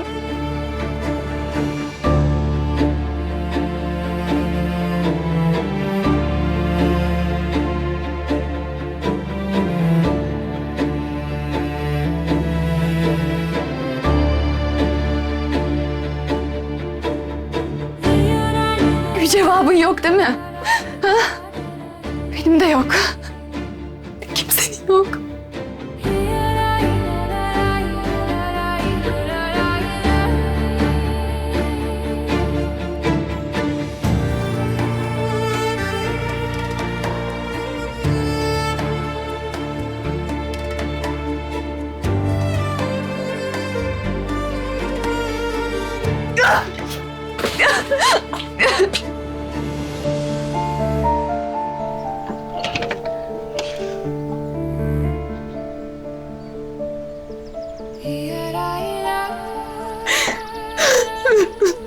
Mercan lütfen. Kaldır başını. Bak gözlerim.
İyi misin?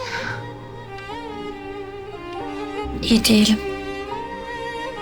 İyi olmak da istemiyorum.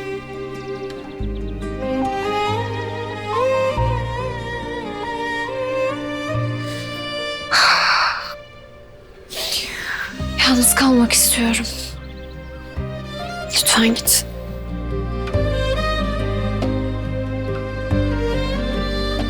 Senin bir suçun yok.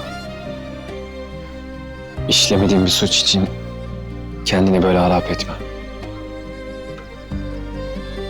Neden suçluymuşum gibi hissediyorum o zaman? Hadi biraz dinlen. Ben hemen geleceğim. Yapmam gereken bir şey var. Aslı'ya hesap soracaksın biliyorum. Ama gerek yok. Söylediği her şey doğru.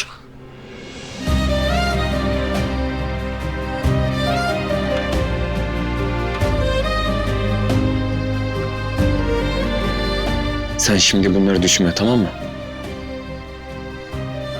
Hemen geleceğim ben.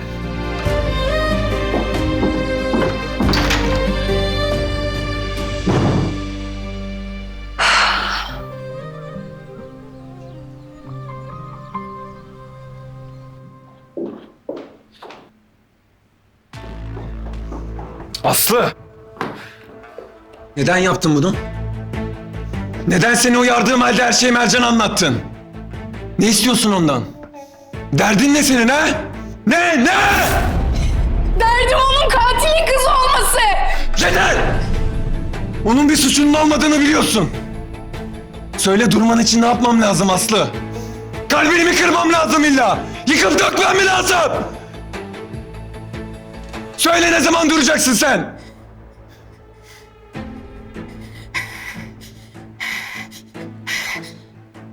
Ateş, ben seni ailemi kurmaya çalışıyorum sadece. Senin kimseyi koruduğun falan yok. Sen benim karıma, sevdiğim kadına zarar veriyorsun Aslı. Ateş, anlamıyor musun? O sinsi yılan dokunduğu her şeyi mahvediyor. Bizi birbirimize düşürdü, görmüyor musun? Sakın! Sakın bir daha Mercan hakkında böyle konuşma. Onunla düzgün konuşacaksın. Bak Aslı, seni son kez uyarıyorum. Bir daha Mercan'ın adını ağzına alırken 50 defa düşüneceksin. Eğer bir daha onu kıracak, canını yakacak bir şeyler yaparsan affı olmaz bilesin. Seni silerim. Hem de sonsuza kadar. Onun yanından bile geçmeyeceksin. Anladın mı?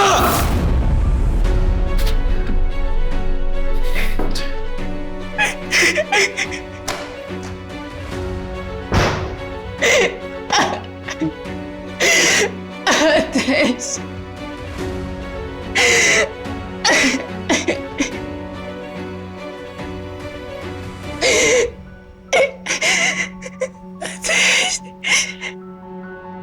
Mercan'ın hikayesini tek bir an bile kaçırmak istemiyorsanız kanala abone olun, zil simgesine tıklayın ve yeni bölümlerden ilk siz haberdar olun.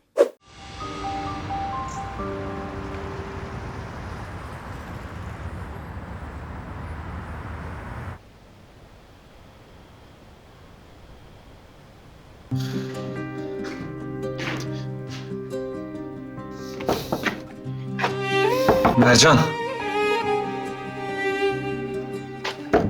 Mercan.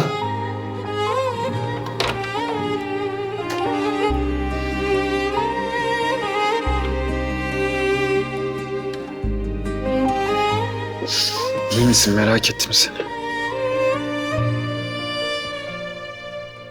Bir süre iyi olamayacağım.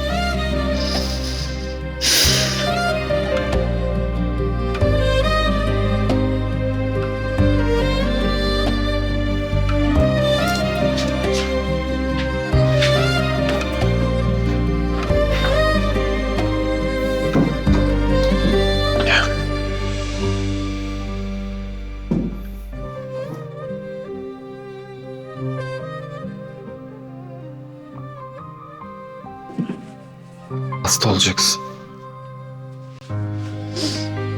Ne fark eder? Sen de yeni öğrendin değil mi?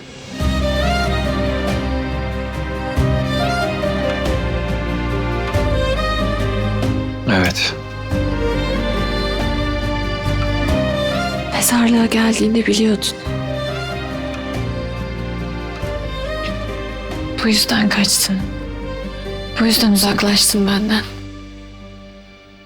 Neden açık açık söylemedin? Kahrolmanı istemedim. Üzülme diye. Haklıydın. Mercan, Haklıydın. Birlikte olamayacağımızı söylediğinde haklıydın.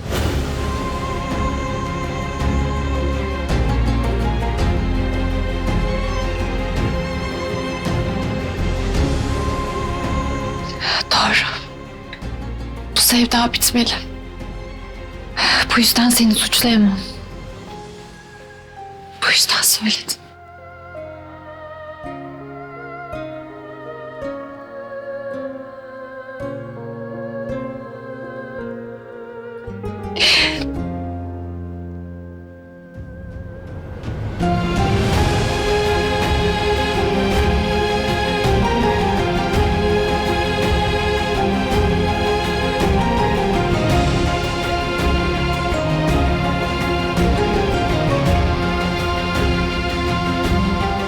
Eylül. Eylül. Ben onun katili olmuşum bilmeden. Eylül.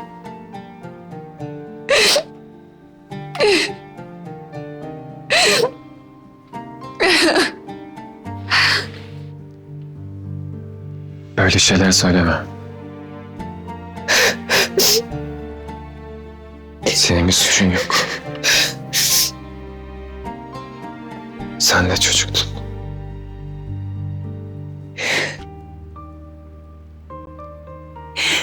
Ben yaşıyorken Eylül'ün ölmüş olmasından daha yanlış ne olabilir ki? O hayatta olmalıydı. Ben mezarda olmalıydım. Doğrusu buydu. Mercan lütfen.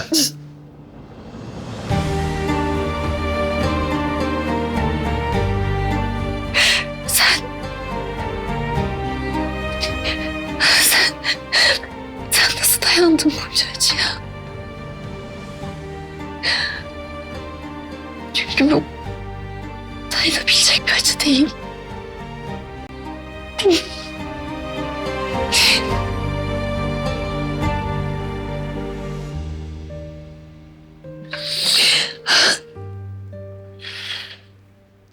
Hemen geliyorum ben.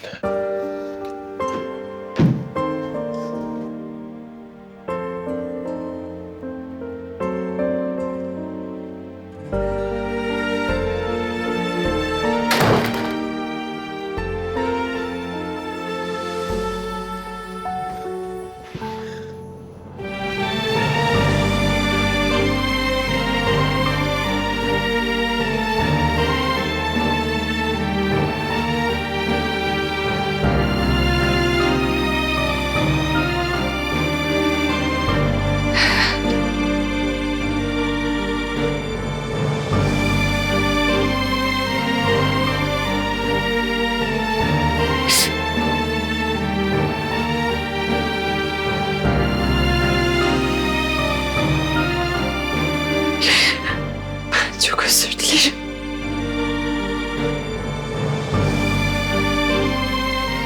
Çok özür dilerim. Keşke ben yaşayayım diye sen... Çok üzgünüm. Çok özür dilerim.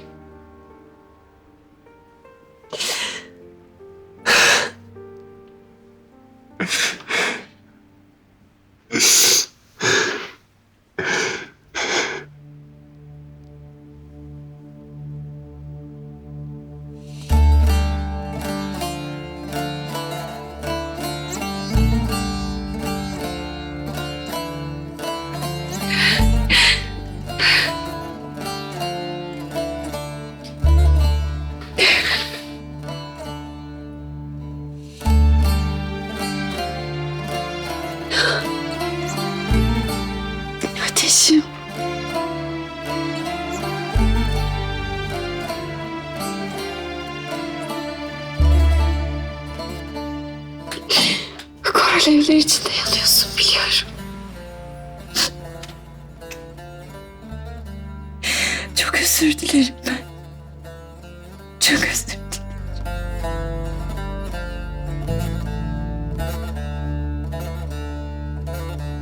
Çok özür dilerim.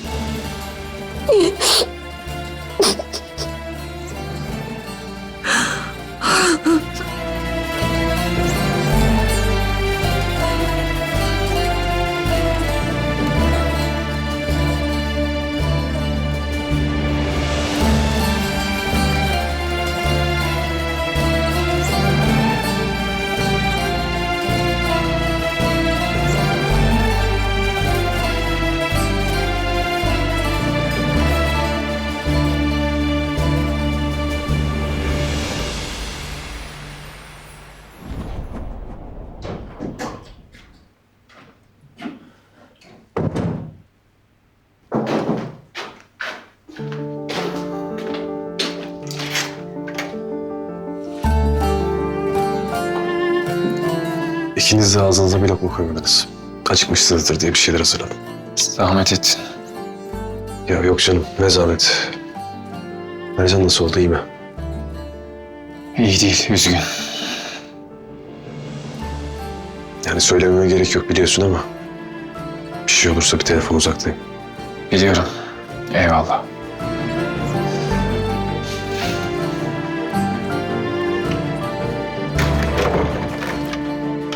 Mercan. Bak Cemal yiyecek bir şeyler getirmiş. Kalk hadi. Canım istemiyor. Öyle olmaz ama bak. Bünyen de zayıf, hasta olacaksın. Kalk hadi, soğumasın. Pes etmeyeceksin değil mi? Etmeyeceğim. Hasta olmanı istemiyorum.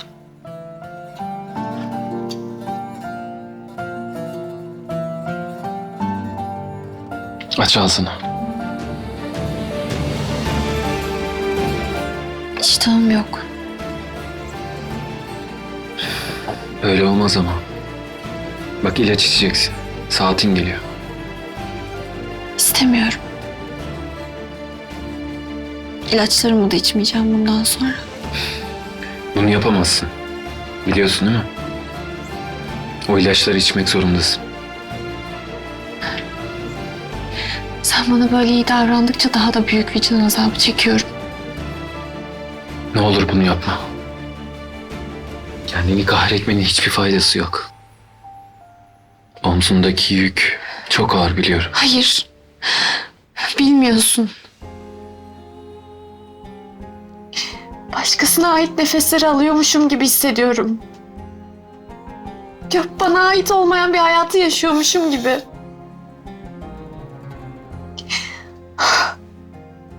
O kadar çok suçluluk duyuyorum ki. Çok canım acıyor.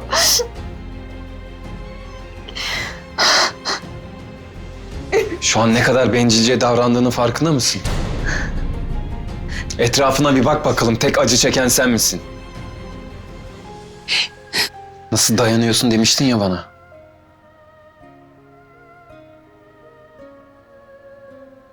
Dayanamıyorum. Ciğerim alev alev yanıyor.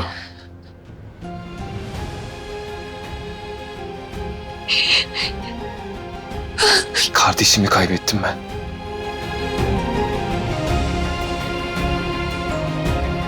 Kanımı, canımı.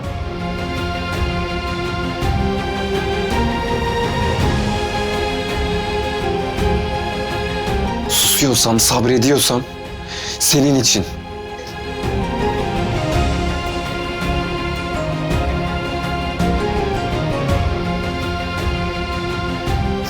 Ama sen böyle kendini kahredip üzmeye, hırpalamaya devam edince daha fazla vicdan azabı duyuyorum.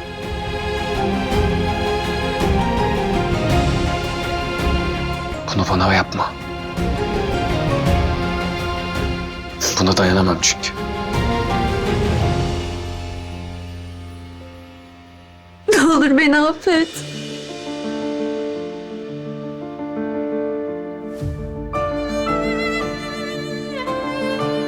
Ne olur beni affet Ateş.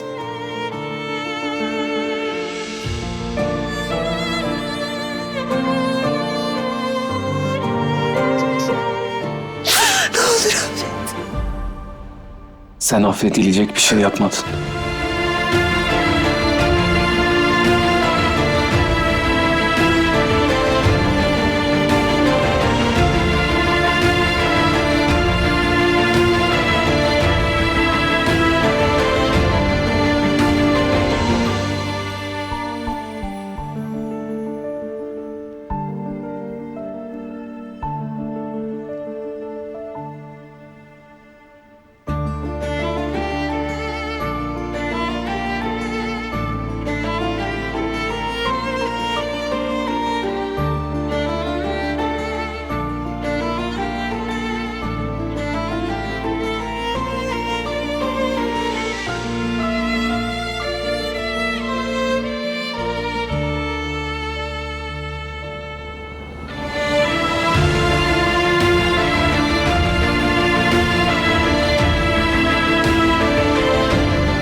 Mercan?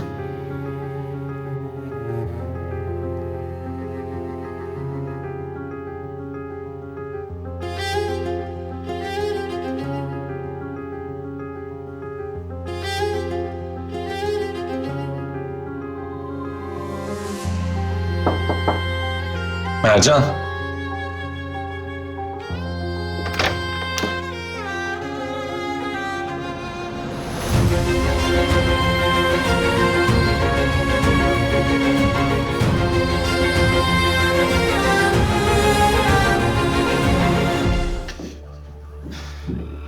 Cemal. Mercan'ı gördün mü? Yok görmedim. Bir şey mi oldu? Odasında yok. Ya bahçeye falan çıkmıştır. Yürüyüş yapıyordur. Bilmiyorum. Hiç iyi değildi. Tamam sakin ol buluruz bir şekilde biz.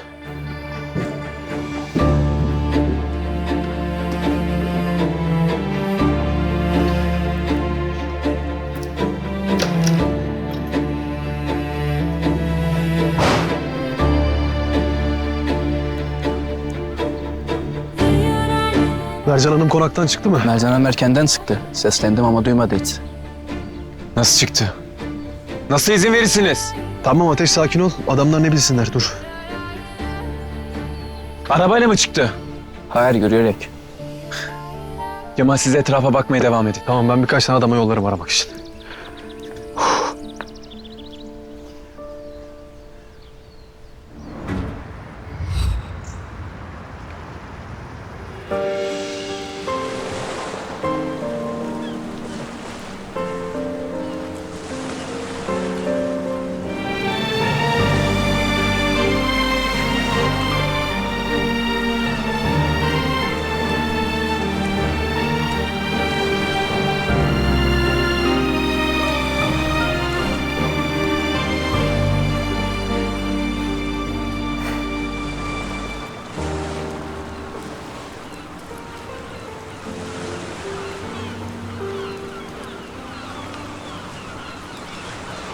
Öldüm meraktan.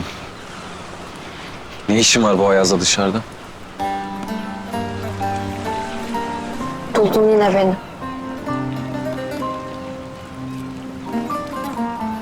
Nereye gidersen git bulurum seni.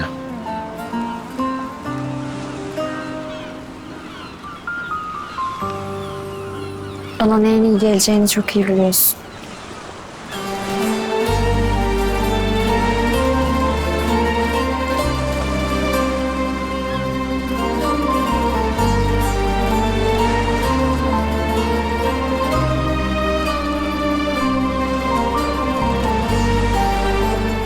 Nasıl kalktı gördün mü? Gördüm. Acıkmışlar.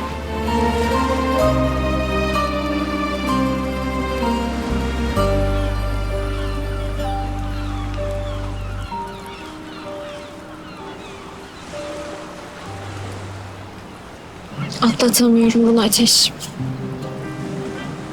Hayatıma nasıl devam edeceğim bilmiyorum.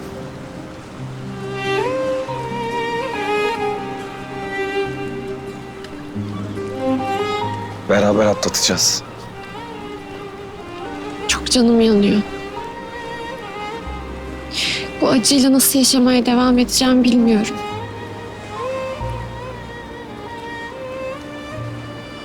Her şey benim yüzümdenmiş.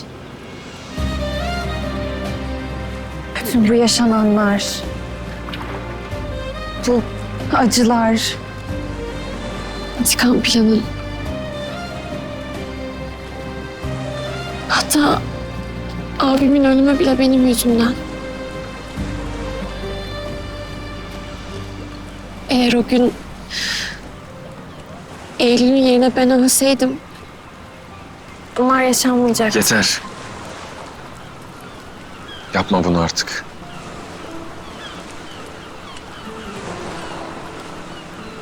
Kendine de bana da.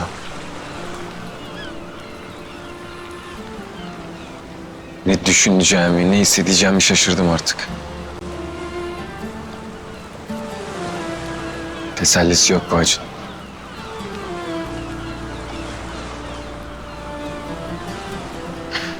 Ölene kadar da sürecek biliyorum.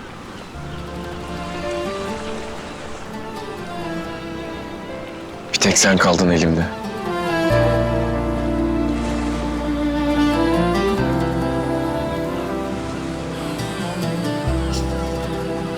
Gerisi yalan. Her şey boş.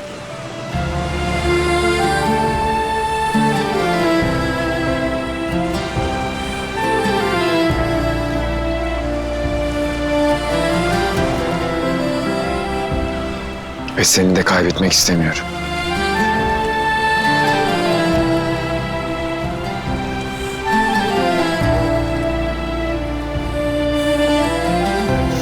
Buz gibi olmuş yanakların.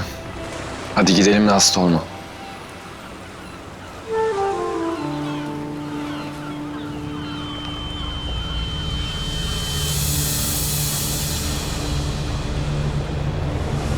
Mercan.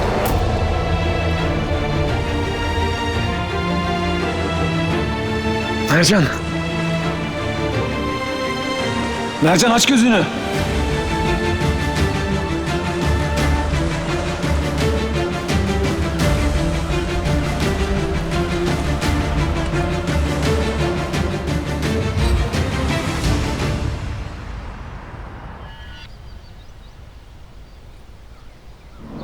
Hastaneden geldiğinden beri uyuyor. Şimdilik her şey normal. Hiç merak etmeyin. Sadece Mercan Hanım'ın özel durumundan dolayı özel bir bakım gerekiyor biliyorsunuz.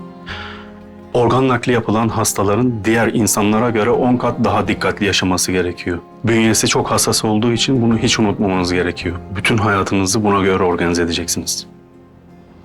Elimden gelen ne varsa yaparım. Biliyorsunuz, özel durumundan dolayı ömrü boyunca alması gereken ilaçlar var. Kritik bir konu.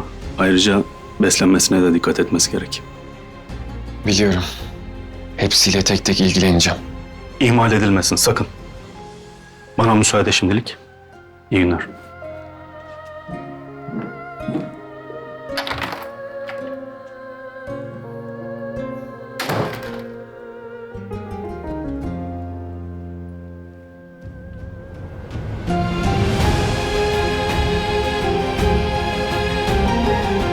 Seni çok üzdüm.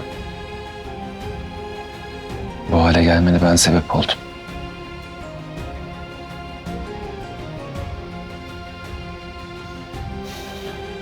Sen benim için her şeysin Mercan. Artık bütün hayatım sensin.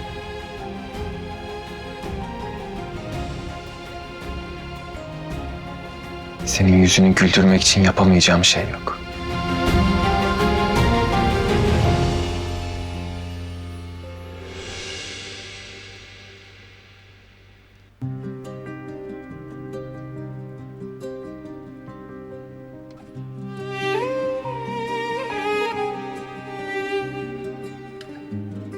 Atlatamıyorum bunu Ateş.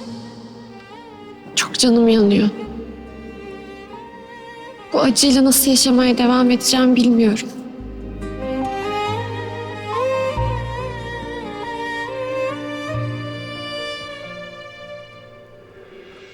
Mercan. Uyandı mı bari Hüsnü?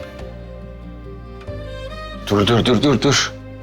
Öyle hemen kalkmak yok. Doktor ne dedi? Dinleneceksin. Her yerim ağrımış yatmaktan. Biraz kalkayım. Olmaz. İyiyim ben.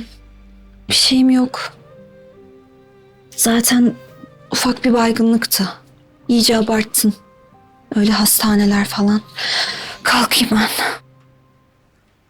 Uslu bir kız olursan iyi anlaşırız. Bana iyi davranmak zorunda değilsin. Değilim biliyorum. Bu acı bizi birbirimizden uzaklaştıramayacak Mercan. Çünkü bizi hiçbir şey uzaklaştıramaz. Anladın mı? Şimdi yatıyorsun ve söz dinliyorsun. Hadi bakalım. Hiç boşuna itiraz etme. Doktorun dediklerini hatırlıyor musun? Dinlenmen lazım. İtiraz ederim efendim. Çünkü iyiyim ve kalkmak istiyorum. İtiraz etmeden bir saat bile duramıyorsun değil mi? Hiç de bile. Sanki sürekli her şeye karşı geliyormuşum gibi. Tabii canım. Öylesin. Haklısın. Aşk olsun ama. Aşk olsun bence de. Bak hala ne diyor. İddiaya girelim o zaman. Kaybedip üzülme şimdi. Ben ilaçlarını getiriyorum. Bak. Hem laf dinlemiyorsun hem iddiaya girelim diyorsun. Ne diyeceğim? Bir gün boyunca hiç itiraz etmeden duracaksın. İddia bu. Var mısın iddiaya? Tamam. Nesine? Sen söyle. Ben her şeye kabulüm. Tamam. Bir gün boyunca ben ne istersem onu yapacaksın. Birlikte dışarı çıkacağız, gezeceğiz. Kısacası ben ne istersem o. Kabul. Ben kazanırsam da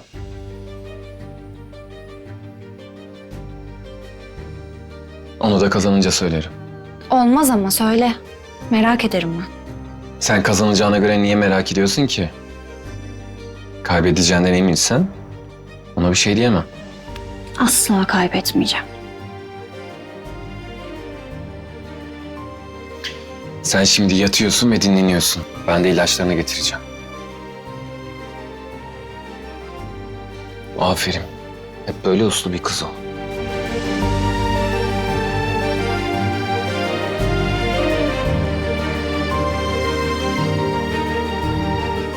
Seni de kaybedemem Mercan.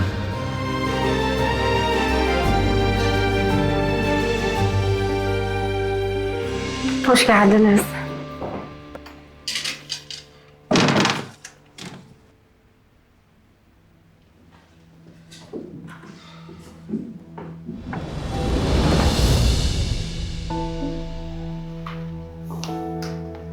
Mercan'ı merak ettik. Bir ziyaret edelim dedik.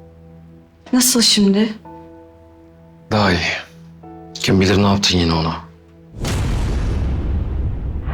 Abi hasta diyor, duymuyor musun? Ateş, ben onu görmek istiyorum. Seni görmek ona da iyi gelir.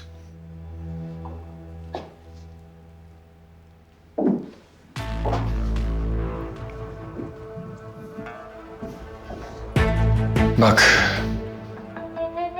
olay çıksın istemiyorum. Doktor çünkü stresten uzak kalmasını söyledi. Ne güzel. O zaman bütün karavanlar pılınızı pırtınızı toplayıp defolup gidin buradan. Sizden hala stres yok. Bak Nezir, seni hayal kırıklığına uğratmayı seviyorum biliyor musun? Burası benim evim. Hiçbir yere gitmiyorum. Ercan'ın bütün yaşadıklarının sebebi sensin. Eğer onu şu kadarcık sevseydin ondan uzak dururdun. Ailenin kötülüklerinden korurdun onu. Sen mi koruyacaksın onu? İster vur, ister döv, ister kov. Haklı olduğumu sen de biliyorsun Ateş. Ercan bu haldeyse sebebi sensin. Nezir, git.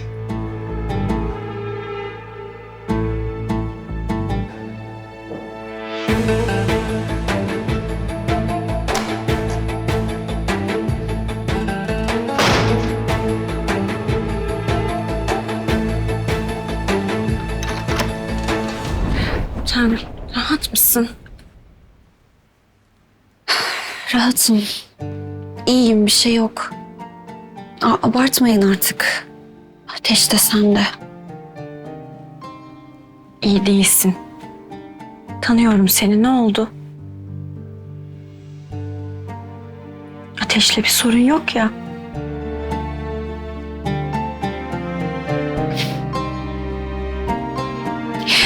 Her şey benim yüzümdenmiş meğer. Eylül'ün ölmesine ben sebep olmuşum. Bir dakika, ne demek şimdi bu? Ben Eylül'ün böbreğiyle yaşıyorum Demet.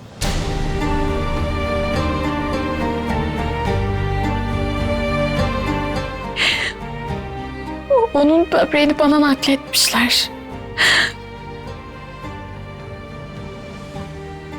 O da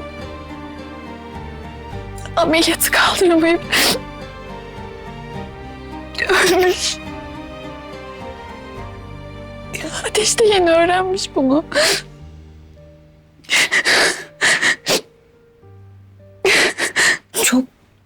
Çok üzgünüm Mercan. Ben de.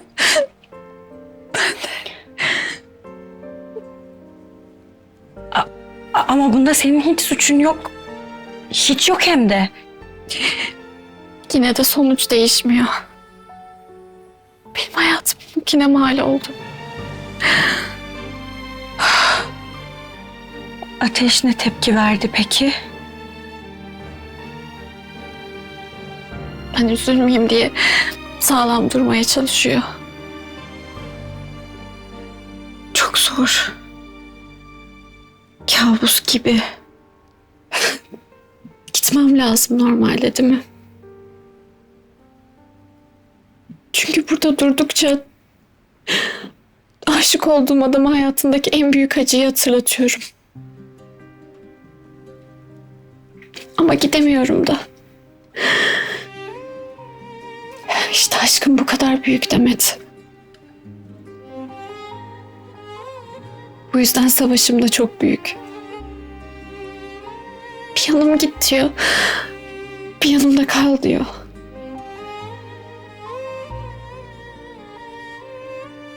Ne yapacağımı bilmiyorum.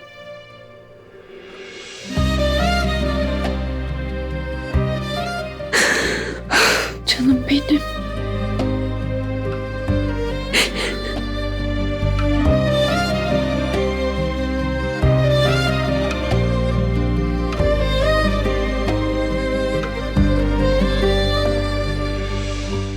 Canım ben gideyim, sonra görüşürüz. Görüşürüz.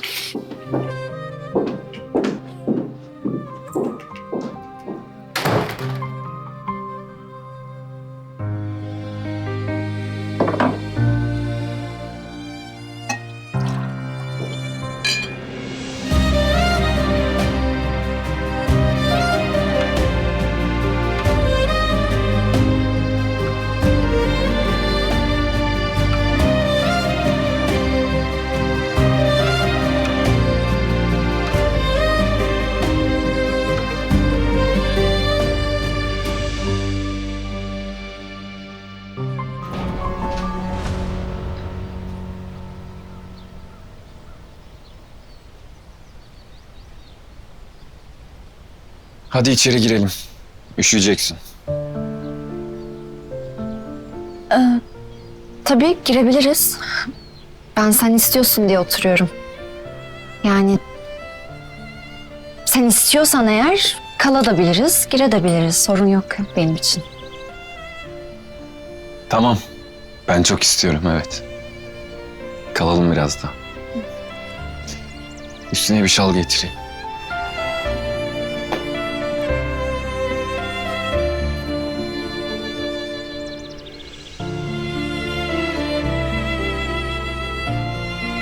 Bu ilgiyi alıştırırsan hep isterim ama. Sen yeter ki ilgi iste. Ömrümün sonuna kadar sana ilgi gösteririm ben de. Söylememeye kararlı mısın? Yani kazanınca ne isteyeceğini. Evet. Merak et biraz. Kazanamayacağın için sorun yok. O zaman söylersin artık. Her halükarda kazandım bile. Bir günlüğüne bile olsa inat etmeyi bıraktım bak. Hayır, her türlü zorlukla uğraşıyorum. Ama senin şu inadınla asla. Yüz kaplan gücünde. Her güzel şeyde bir zorluk vardır. Öyle her zaman yakmak olmaz. Biraz da yanacaksın Ateş Bey. Yanarım. Senin için yanarım da. Ateş, Söyle. Kalbim. bazen hiç düzelemeyecekmişim gibi geliyor. Bir daha hiç gülemeyecekmişim, mutlu olamayacakmışım gibi. Ama sen bana böyle gülümseyerek bakıyorsun ya, her şey değişiyor.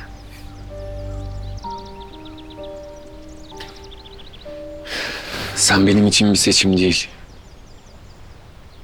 Vazgeçemediğim kaderimsin Mercan. Aramızda kopmaz bir bağ var. Kalbimizin atışlarıyla mühürlenmiş bir bağ. Yapacak bir şey yok. Kaçacak bir yerde. Biz ne kadar uzak olursak olalım, o bağlar hep olacak. Biz birbirini tamamlayan iki yarımız. Biliyorsun, eksik yaşanmaz.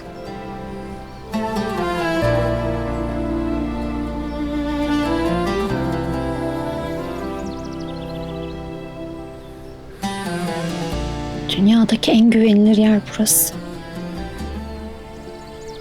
Yüreğinin atışı huzur veriyor bana. Senin yanında kendimi güçlü ve korunmuş hissediyorum. Sen benim en güzel sığınağımsın. En huzurlu limanımsın.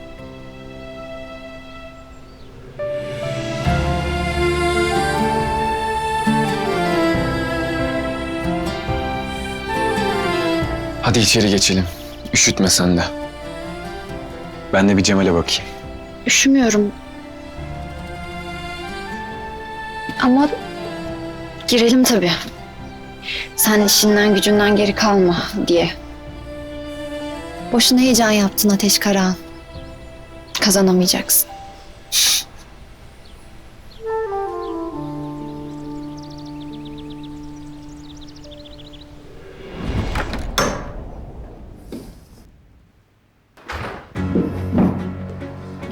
Suçu babana atıp da vicdanını rahatlatmaya çalışma. Eylül'ün katili sensin. Ateş de bunun farkında. Uzak dur ondan.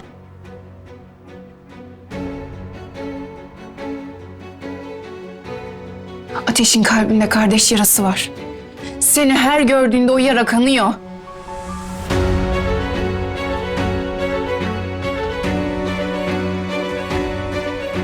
Bir insan böyle yaşamak ister mi sence?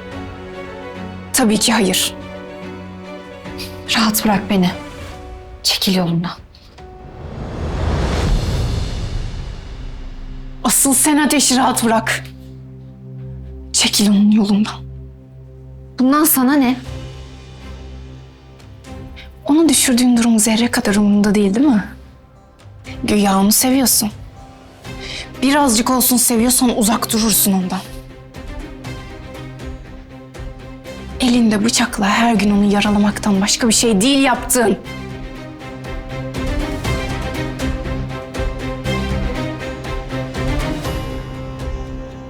Sevgi böyle bir şey değil. Sen sevgiden ne anlarsın ki? Bana bak. Seni var ya... Aslı!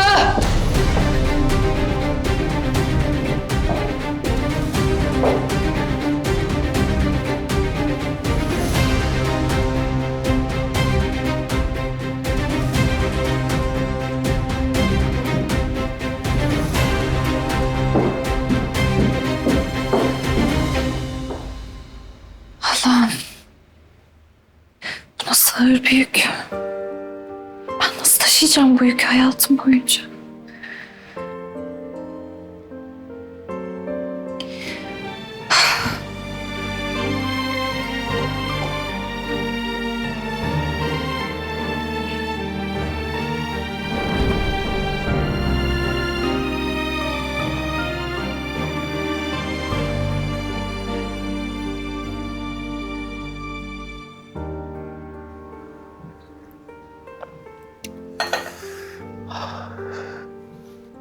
Müzeyyen Ana'ya çok dedim ama beni dinlemedi.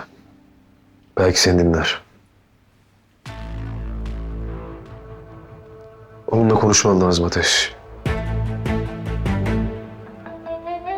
Tamam Haydar kötü adam eyvallah.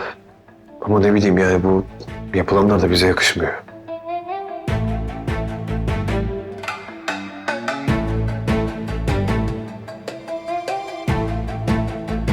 Müzeyyen annenin amacı intikam almak değil.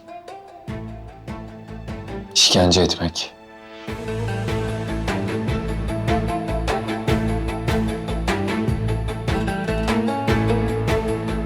Onu kontrol altında tutmalıyız.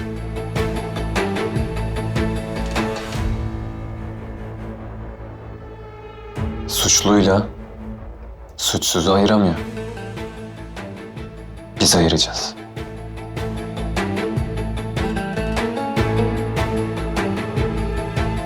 Mesele Haydar değil de Mesele Mercan.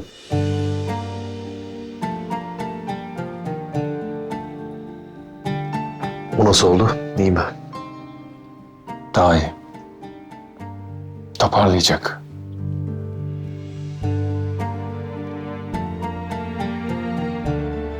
Mercan beni bambaşka bir insan yaptı biliyorsun.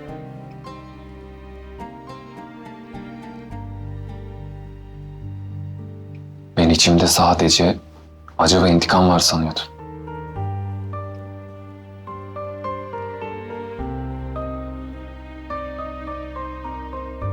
Meğerse bilmediğim şeyler de varmış. Güzel şeyler. Güzel şeyler. Aşk gibi ha? Onun için yapamayacağım şey yok.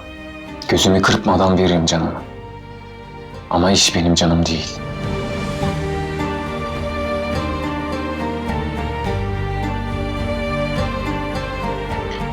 Eylül aklıma geldikçe, ki çıktığı yok zaten, İçimdeki o savaş hep yeniden başlıyor.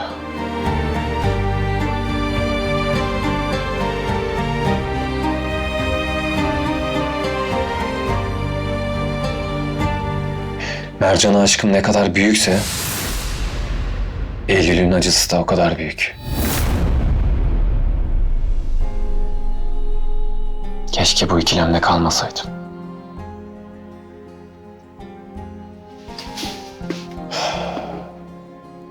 Arafta kalmak cehennemde yanmaktan betermiş.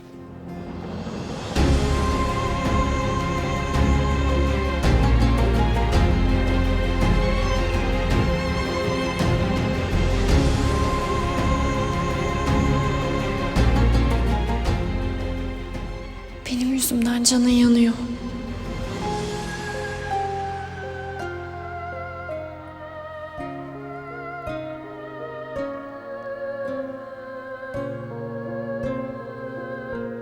Ama mercansız bir hayattansa yanmaya razıyım.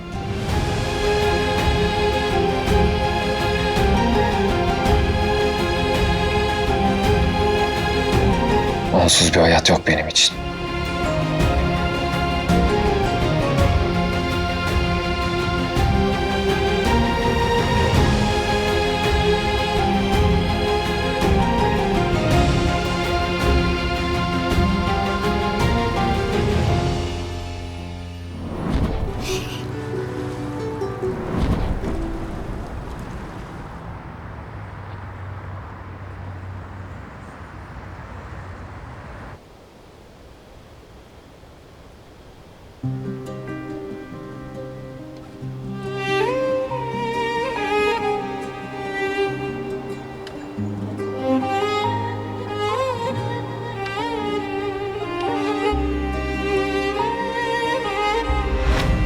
Mercan'a aşkım ne kadar büyükse Eylül'ün acısı da o kadar büyük.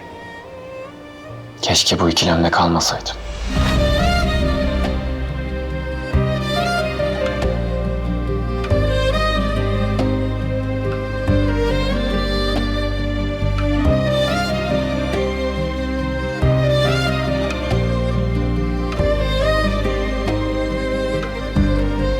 Arafta kalmak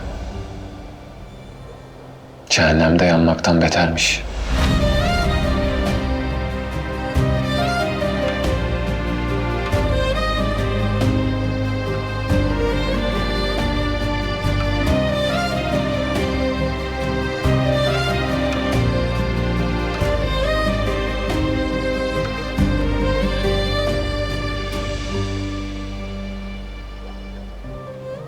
Ne yapıyorsun bu havada?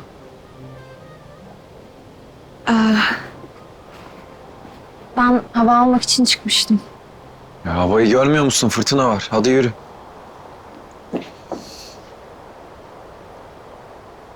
İtiraz etmiyorum ama şu an ben sana.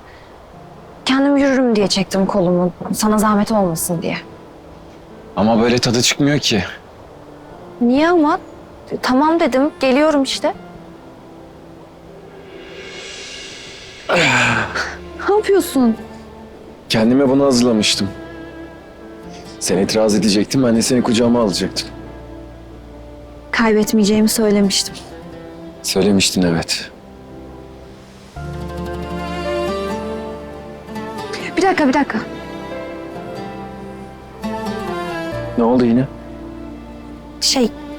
Acıktım ben. Tamam. Seni odaya götüreyim, ben yiyecek bir şeyler getireyim sana. Olur. Ha, istersen yardım da ederim sana. Yani istemiyorsan sorun değil. Ben odama da geçerim istiyorsan diye söyledim. Çok azimlisin, çok. Öyleyimdir.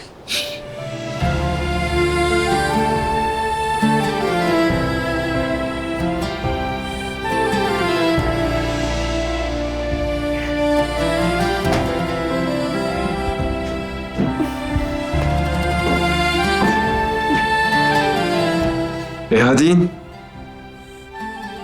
Yürürüm demiştim sana.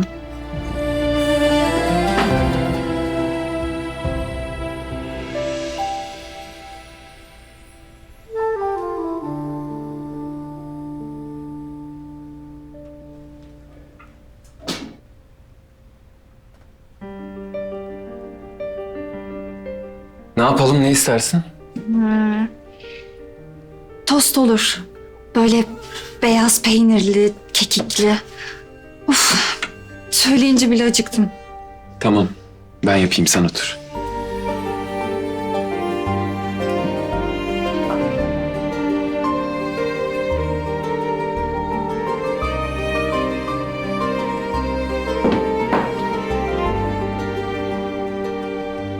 Hiç bakma öyle.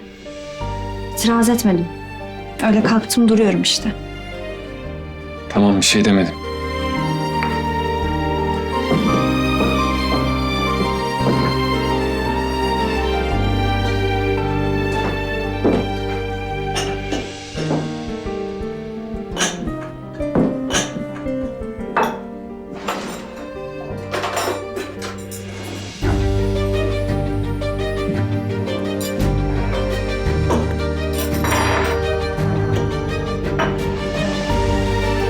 Bir dakika ama. Çok önemli bir malzeme eksik. Sen bulamadın. Halbuki Tahir bana ekmeği sürüp sürüp getirirdi. Salça.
Yarım kalan her şeyi işte böyle birlikte tamamlayalım.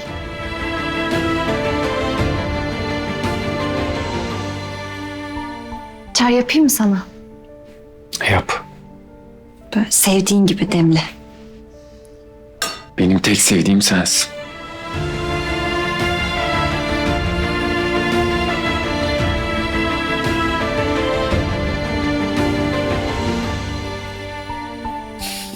Yalnız bu toz çok güzel olacak. Niye ki? Senin elindeydi. Aynı dokunuşla aynı tosttan ben de istiyorum. Ona göre. Olur.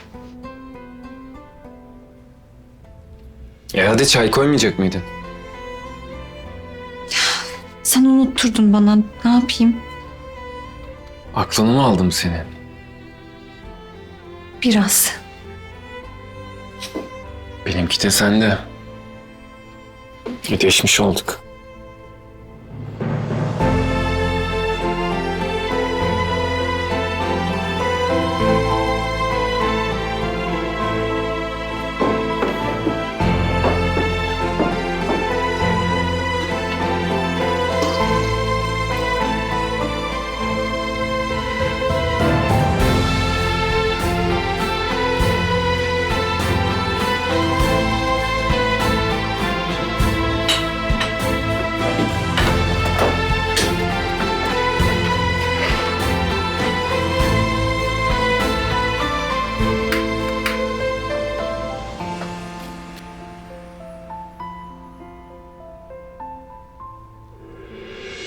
Ateş'in yolculuğundan ilk siz haberdar olmak istiyorsanız kanala abone olun, zil simgesine tıklayın ve yeni bölümlerden ilk siz haberdar olun.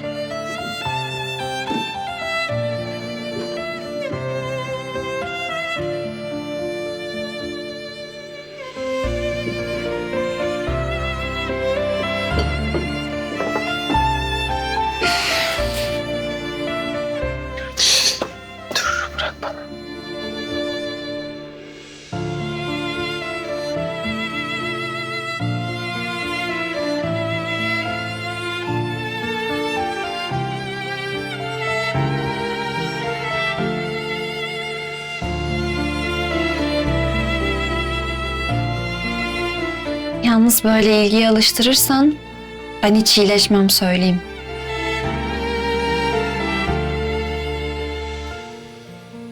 O zaman seninle bir anlaşma yapalım hemen. Sen hemen iyileşeceksin. Ben de sana hep ilgi göstereceğim. Nasıl? Anlaştık. Anlaştık. Şaşkınım. Yine itiraz etmedin. Galiba bu gidişle iddiayı kazanacaksın. Dedim sana. Kaybetmeyi sevmem. Hadi gel yat.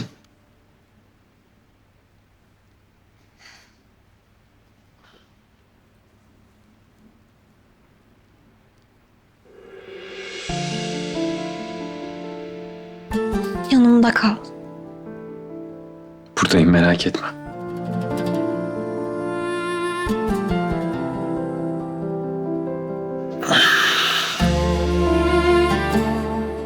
Sonu mutlu sonla biten bir masal anlatsana bize. Masal mı? Ben masal bilmem ki. Bizim için yaz işte. Kötü bir anlatıcıyımdır ama. Asla inanmam. Ben uyarayım da. Hazır mısın? Çok hazırım hem de. O zaman şöyle tatlı, güzel, minik bir ev varmış sahilde. 2 oda bir salon. İçinde güzel mi güzel bir kadın. Onu çok mu çok seven bir adam varmış.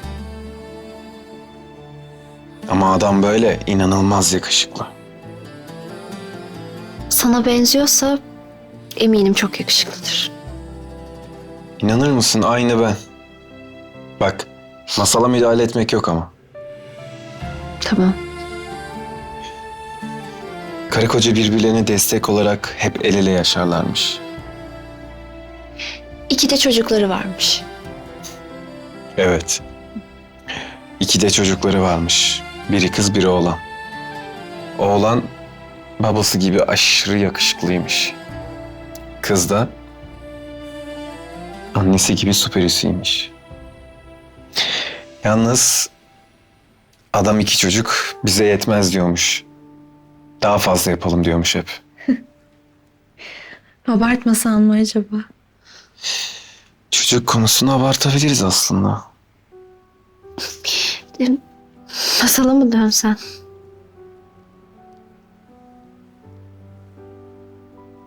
Adam her gün tuttuğu lezzetli balıkların yanında bir gün denizden inci çıkarmış. Sonra o inciden karısına kolye yapmış. Karısına kolyeyi götürmüş. Kadın kocasından gelen her şeye çok sevindiği için buna da çok sevinmiş. Aynen öyle olmuş. Kadın kolyeyi çok beğenmiş.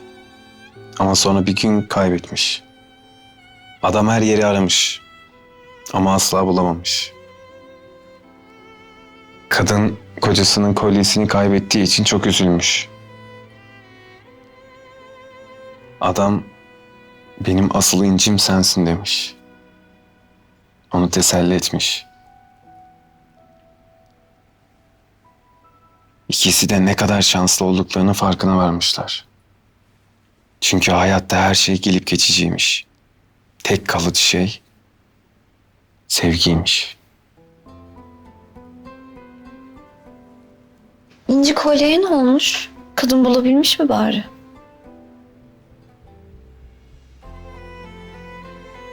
Bulmuş rahat ol. O inciye her baktığında kocasının sözlerini hatırlamış. Karı koca ömürlerinin sonuna kadar mutlu yaşamışlar. Mutlusun. Çok mutlu hem de.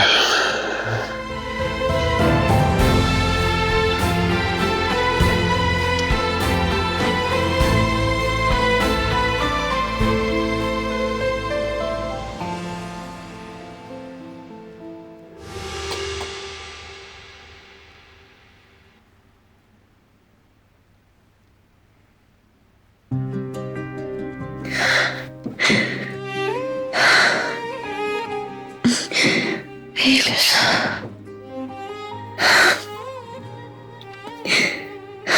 Eylül. Eylül.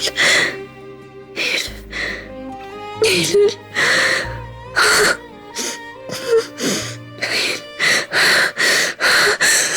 Eylül. Mercan.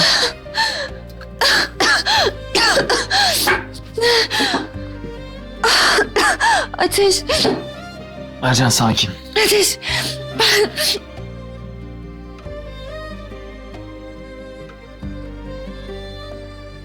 Ateş. Tamam. Ateş ben... Tamam geçti bak ben buradayım. Geçti. Ben rüyamda Eylül'ü gördüm. Birileri ona zarar verecekti.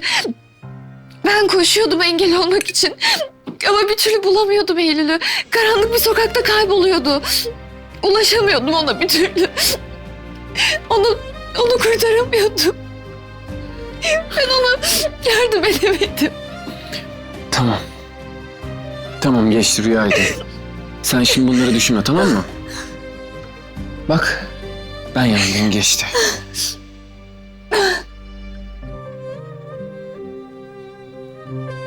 Tamam. Daha iyiyim. Her şey çok taze. Geçecek. Geçecek. Geçecek.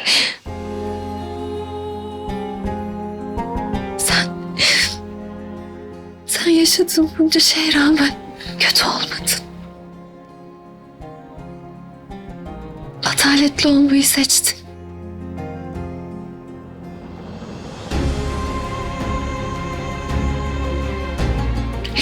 Sen en zor olanı yaptın Ateş. O karanlığın içinde tertemiz kaldın.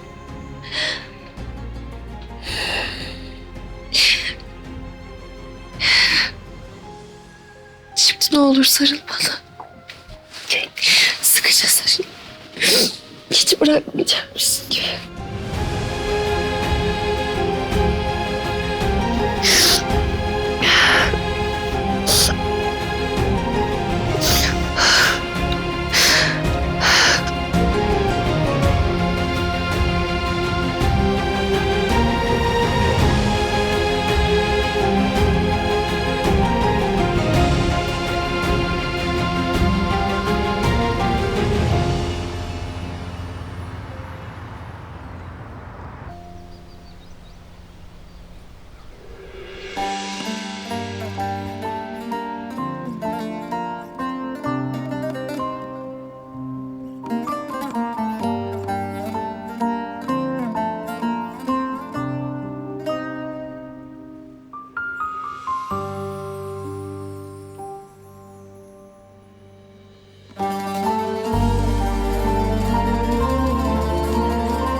Senin yaşadıklarını sadece düşünmek bile ağır geliyor bana.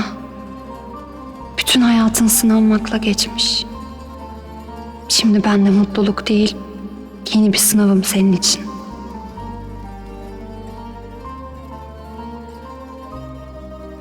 Hem de çok büyük bir sınav. Bugüne kadar tutunduğum, seni hayata bağlayan her şeyden vazgeçmek zorunda kalıyorsun elimi tutabilmek için. Buna izin veremem.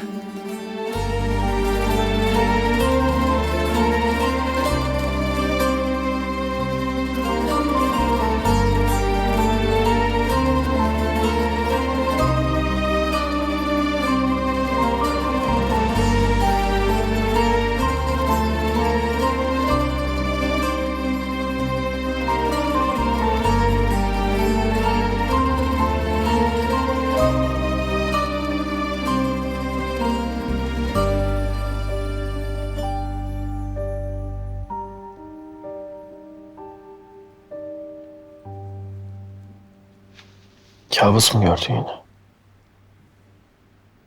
Yok. Güzel bir rüya görüyordum aslında. Ama artık uyanmam gerekiyordu.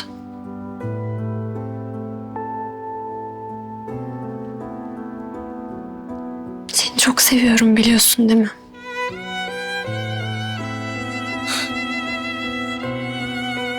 Ben de seni çok seviyorum.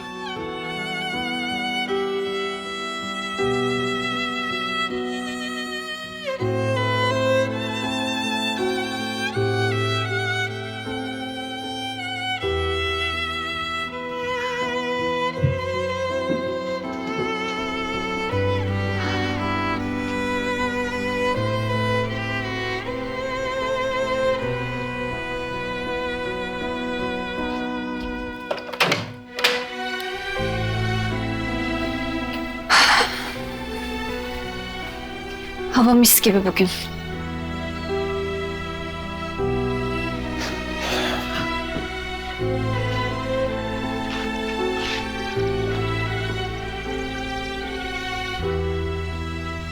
İçeri gir hadi. Üşüyeceksin.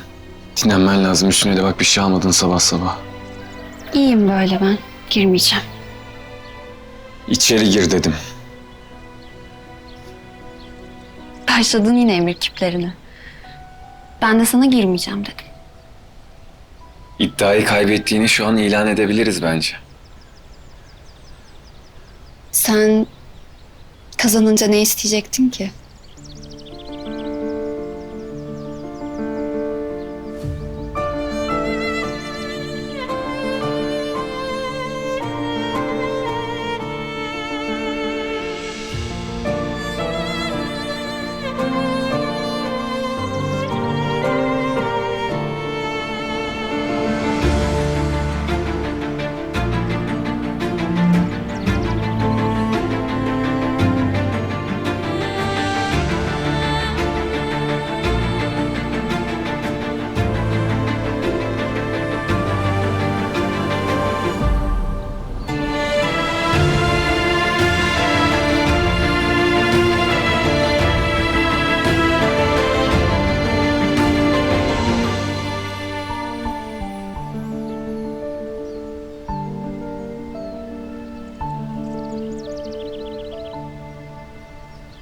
Cennetin olmak isterken Araf'ta bıraktım seni.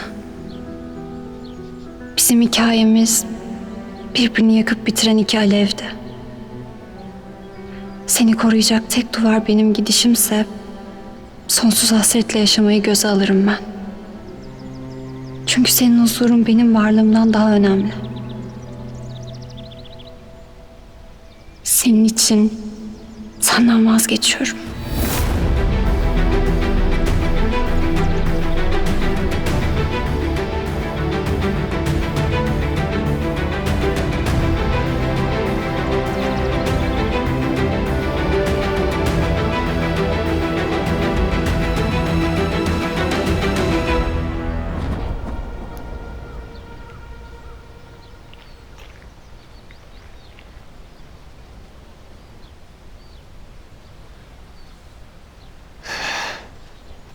Ateş.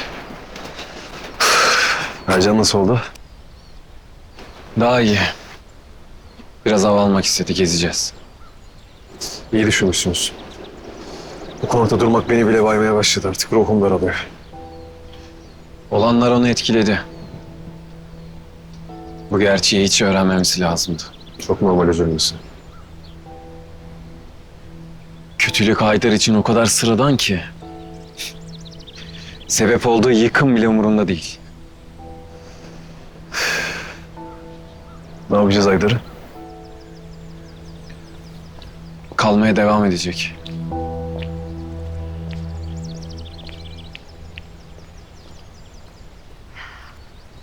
Olmuş mu Ateş Bey? Yani güzel. Ama eldiven de takabilirdin. Yani sadece biraz hava almak istemiştim. Böyle boğulacağım neredeyse. Kardan adama döndüm resmen. Sahile gelmek istiyorsan sözümü dinlemek zorundasın Mercan.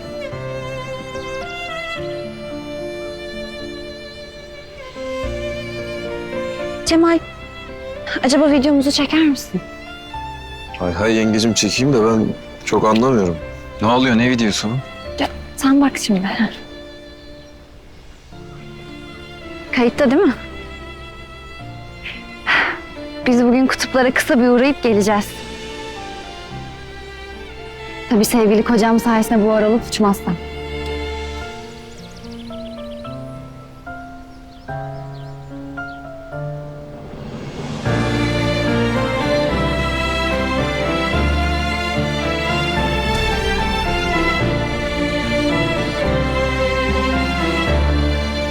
Tamam.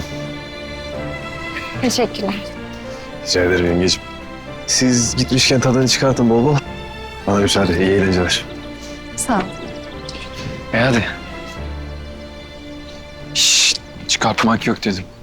Ya ama çok bunaldım. Hadi. Arabaya bineceğim zaten. Hadi. Hadi Ben Mercan. söz veriyorum. Hadi çünkü- Mercan.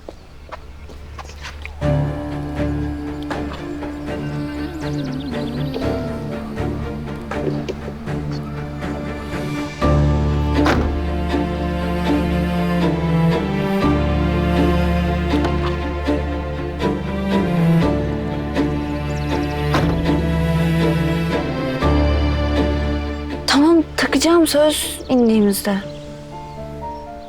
Ya sabır.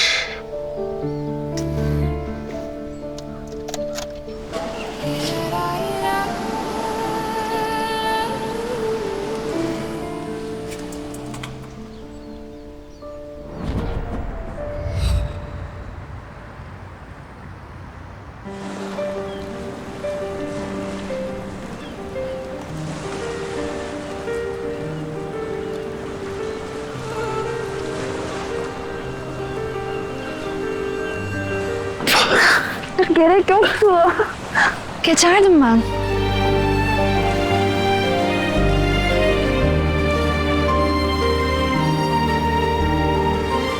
Gel otur. Bayağıdır yürüyoruz. Dinlen biraz. Abartma Ateş. O kadar da naif değilim. Benim için naifsin. Seni böyle pamuklara sarıp şatomda kulemde saklamak istiyorum.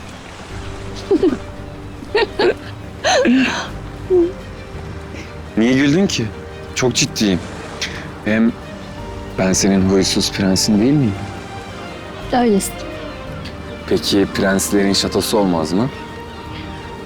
Olur da ne bileyim böyle şato falan sıkıcı bir hayat olmaz mı ya? Yo. Sen yanımdayken ben hiç sıkılmam ki. Ben de asla sıkılmam.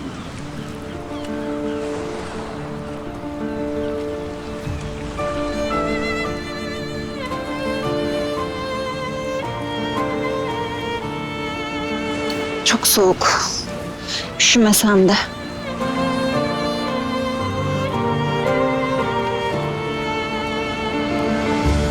Buraya daha sık gelmeliyiz. Olur. Geliriz.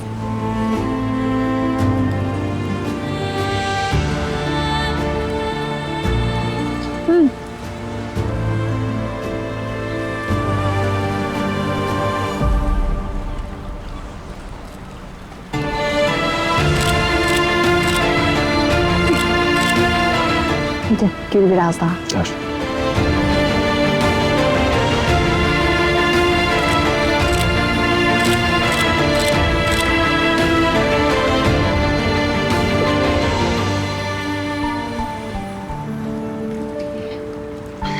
Hadi.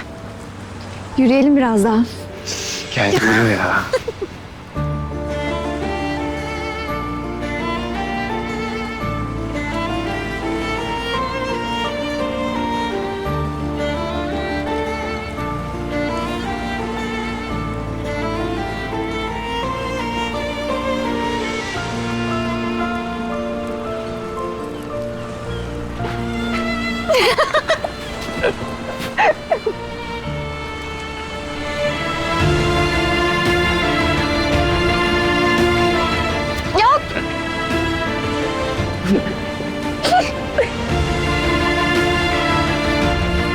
Yaramazlık yapma.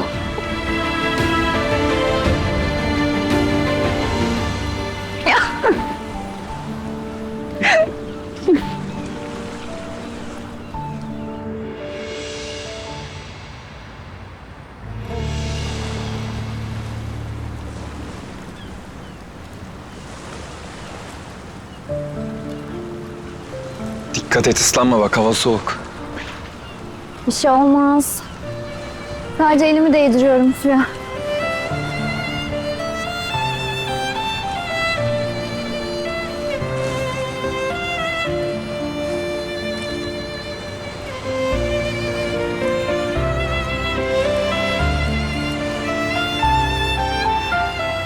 Dur, ne yapıyorsun? Mercan dur. Dur dedim sana.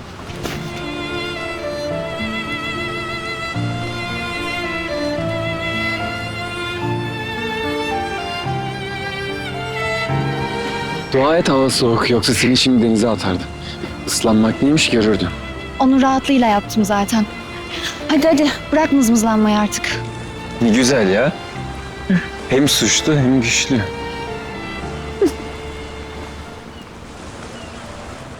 Hadi bırak artık şikayet etmeyi.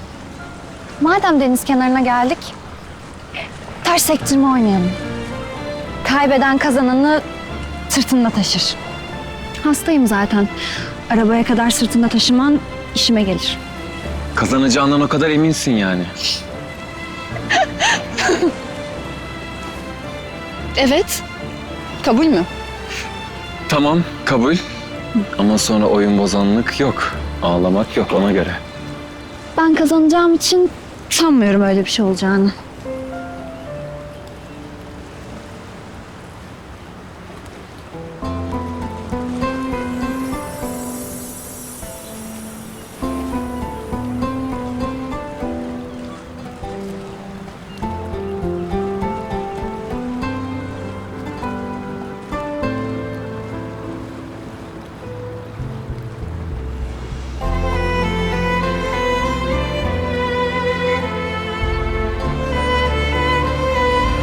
Binada bizden bir iz olmalı.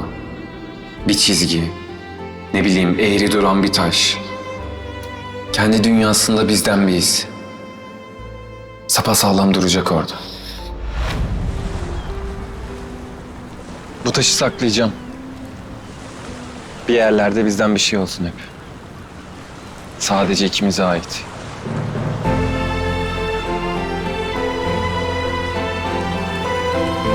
Hadi bakalım başlıyoruz.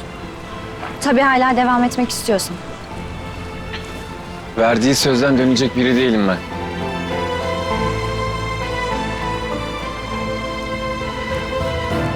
Hayır değilsin.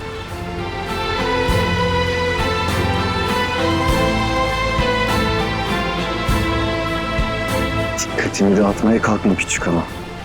Dikkatin hemen dağılmasın o zaman küçük bey.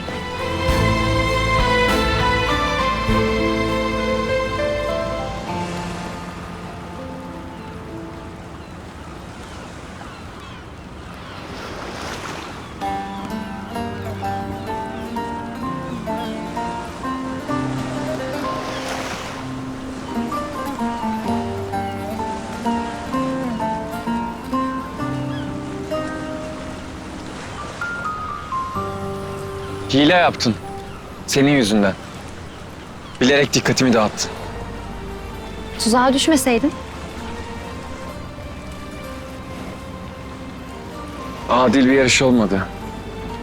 Sen yakınımdayken dikkatimin dağıldığını biliyorsun. Şikayet etme. Yenildiğini kabul etmek centilmenliktir. Şimdi söz verdin. Taşıyacaksın beni.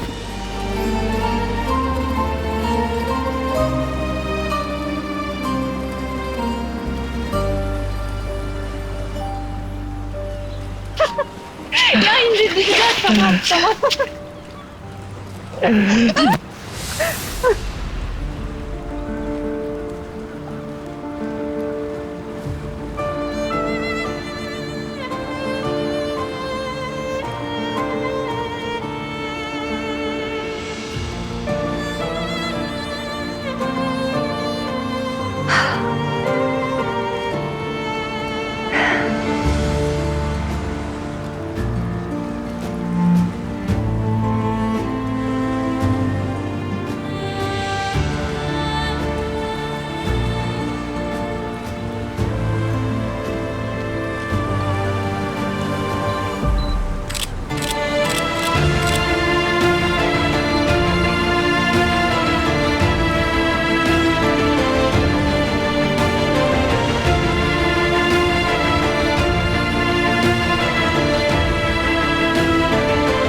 Hadi kalk. Kalk gidiyoruz. Arabaya kadar sırtımla taşıyacağım seni.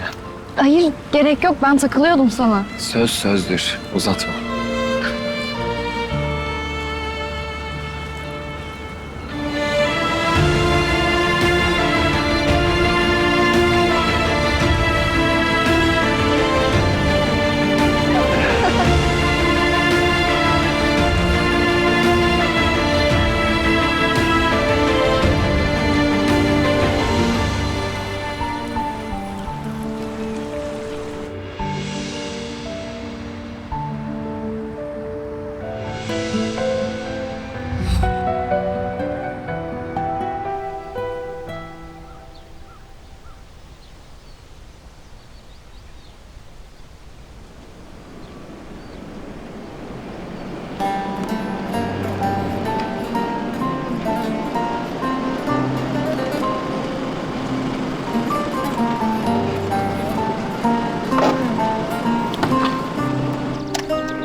Ne oldu?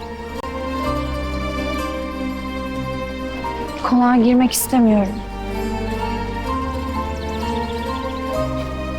Gel benimle.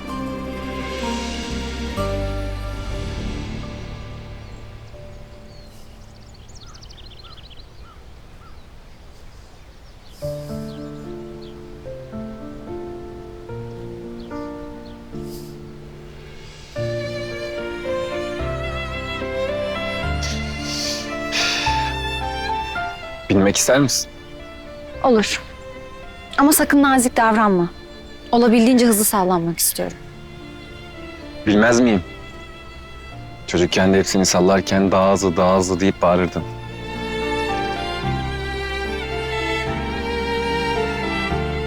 Hadi bin. Var mısın? Birlikte binelim.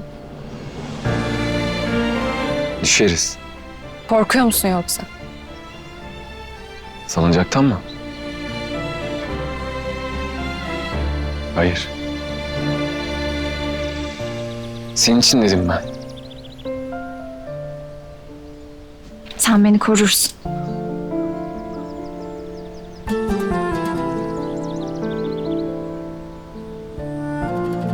Hadi, o romandaki gibi sadece ikimiz.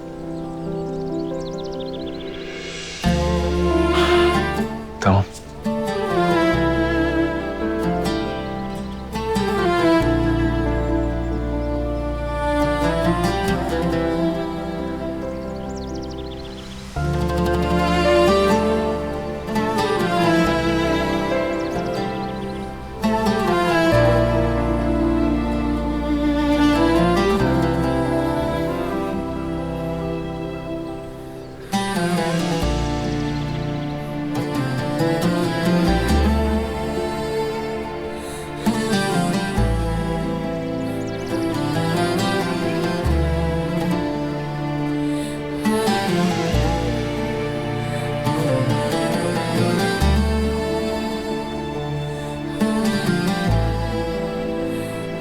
Seni seviyorum.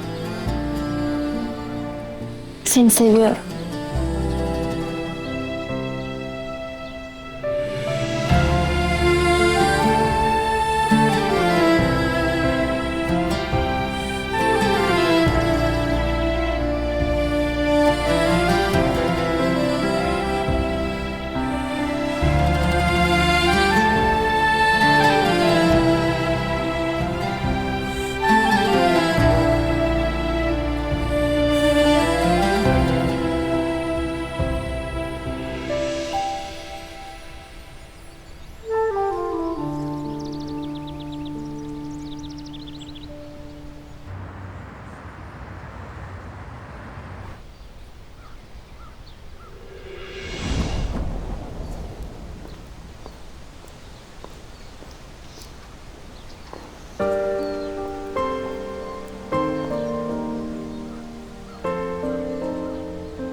Onu görmek istemiyorum.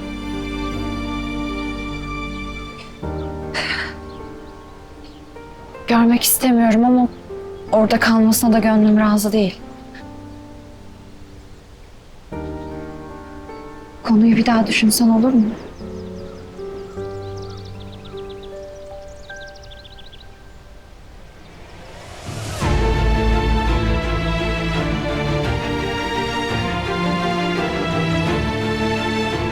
Ya sabır.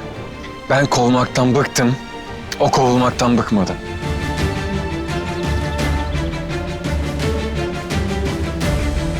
Ben dövmekten bıktım, o dövülmekten bıkmadı. Ateş, lütfen gerginlik yaşarın. Lütfen. Mercan.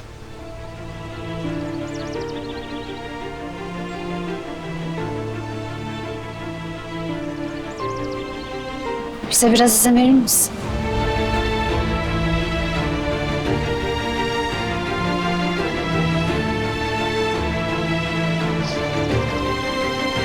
Seni merak ettim Mercan.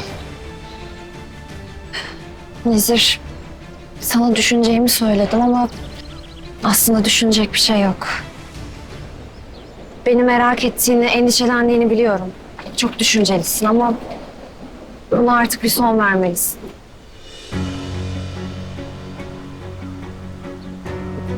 Lütfen artık gelme buraya. Yapamıyorum. Yapamıyorum Mercan. Bütün bu yaşadıklarım o kadar üzüyor ki. Lütfen Nezir. Yoruldum aynı şeyleri konuşmaktan. Yani kendi hayatını da mahvediyorsun. Beni artık aklından çıkarmalısın. Çıkar ve kendi yoluna devam et lütfen. Hayır. Hayır, bunu yapmayacağımı çok iyi biliyorsun. Bak, ben sabırlı biriyim. Sana olan teklifim de ölene kadar geçerli. Niye biliyor musun? Çünkü biliyorum onunla hiçbir geleceğin yok.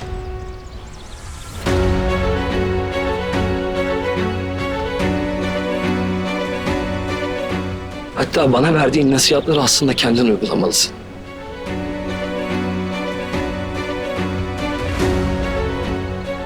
Asıl sen yoluna bakmalısın onun için.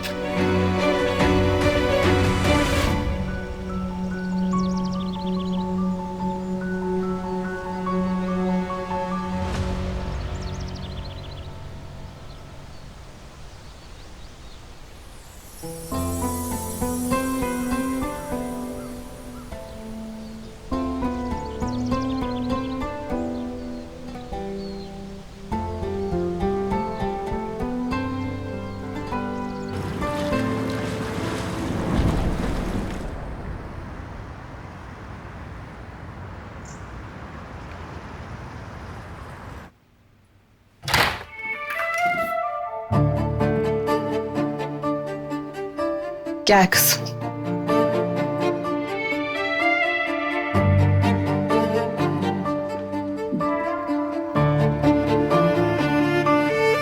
Nasılsın?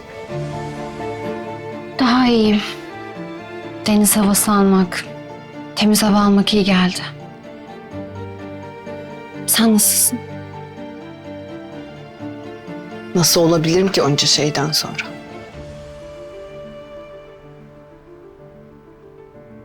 Bazen umursamaz gibi görünüyorum ama yoruldum artık.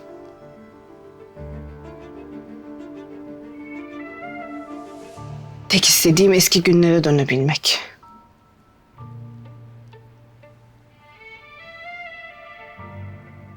Mercan, Ateş'le konuşsan da babanı çıkarsa olmaz mı?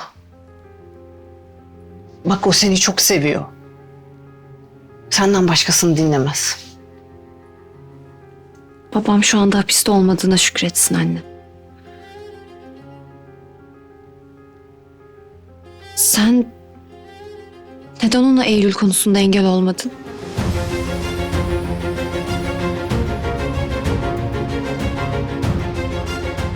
Sana yalan söyleyecek değilim.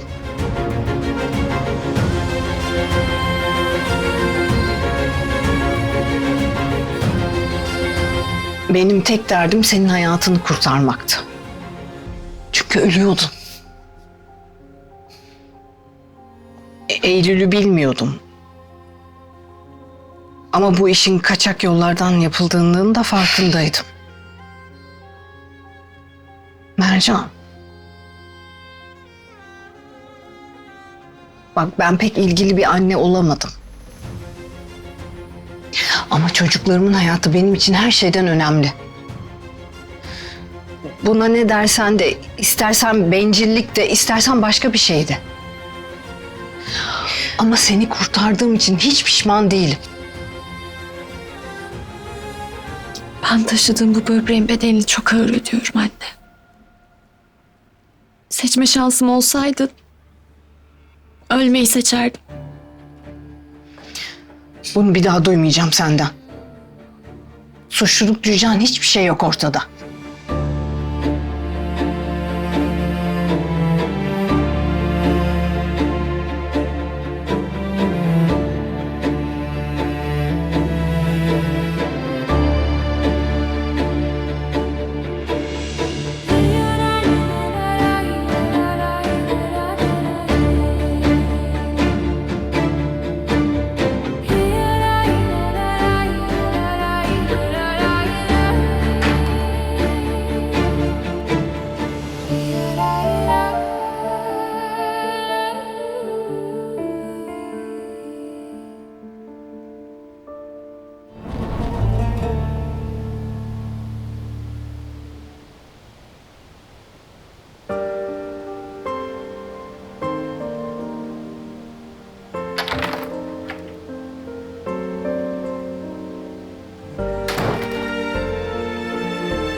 Üşüyeceksin.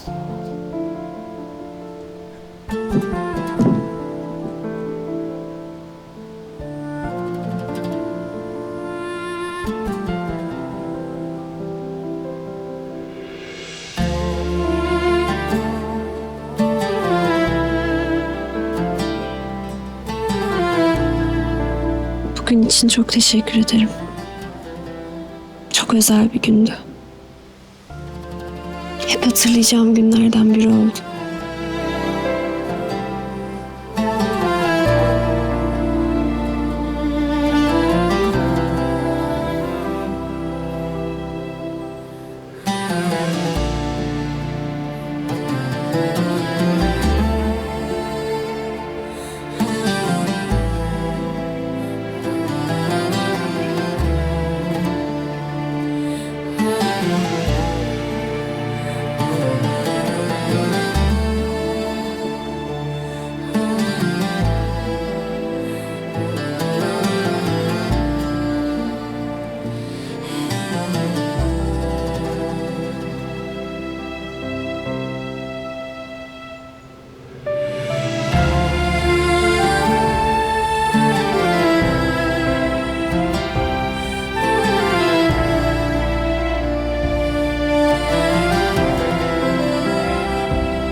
Elin çok üşümüş. Hadi içeri geçelim.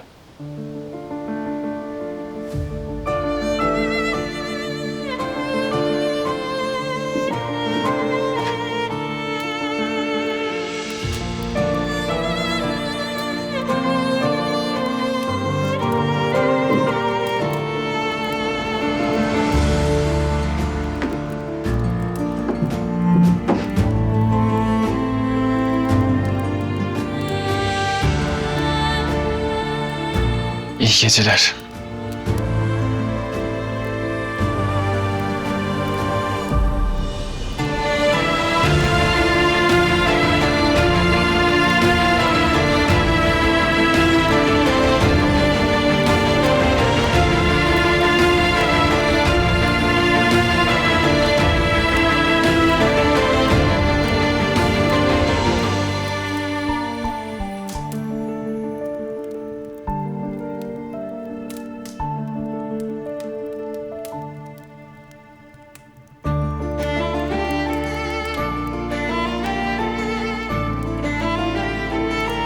İyi geceler.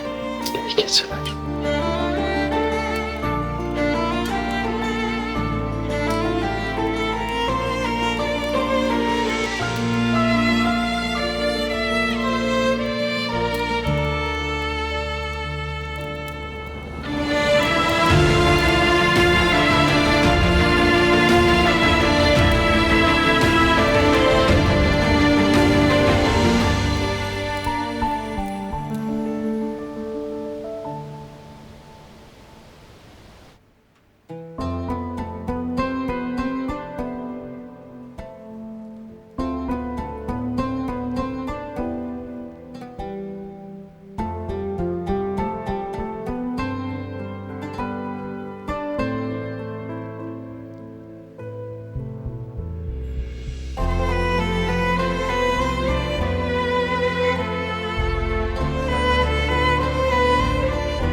Mercan.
Sonsuz aşkım. Senden ayrılmak benim için ölümden farksız. Ama buna mecburum. Mecburuz.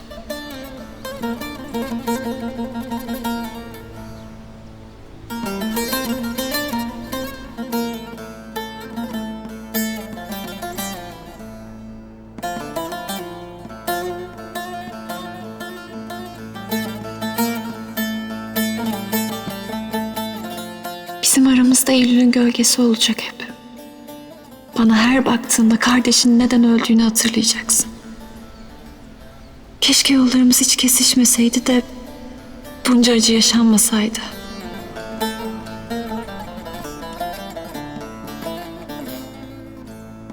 Hayır. Hayır. Yapma bunu Mercan. Bunu yapma Mercan, hayır.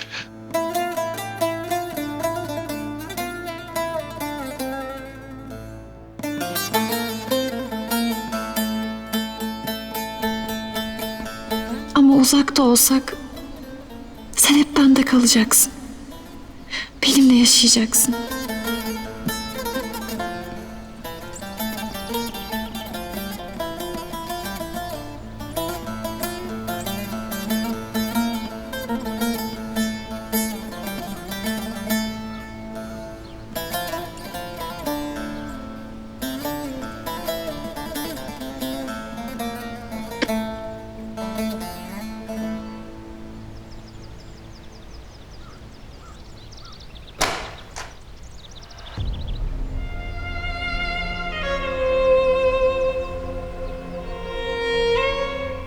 Ben iyi oldukça sen nefes alacaksın.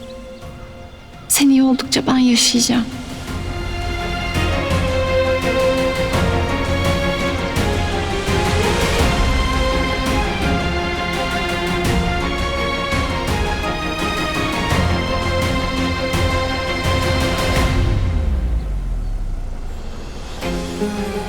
Sana veda etmiyorum ben. Sadece seni uzaktan sevmeyi öğreniyorum.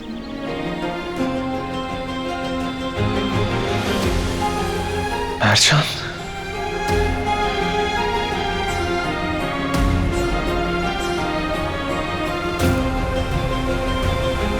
Aşk yeminim, vazgeçilmezim, gün ışığım benim.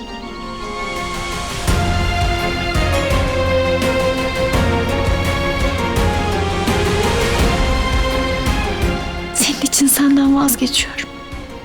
Seni çok seviyorum.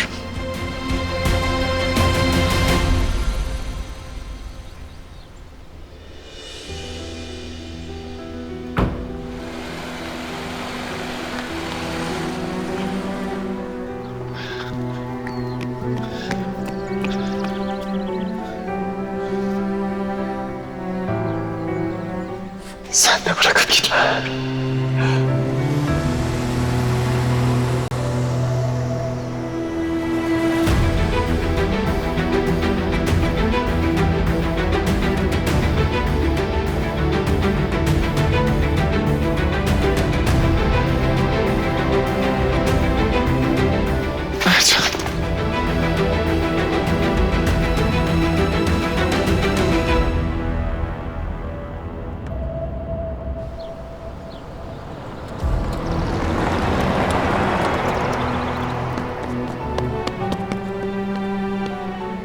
Mercan!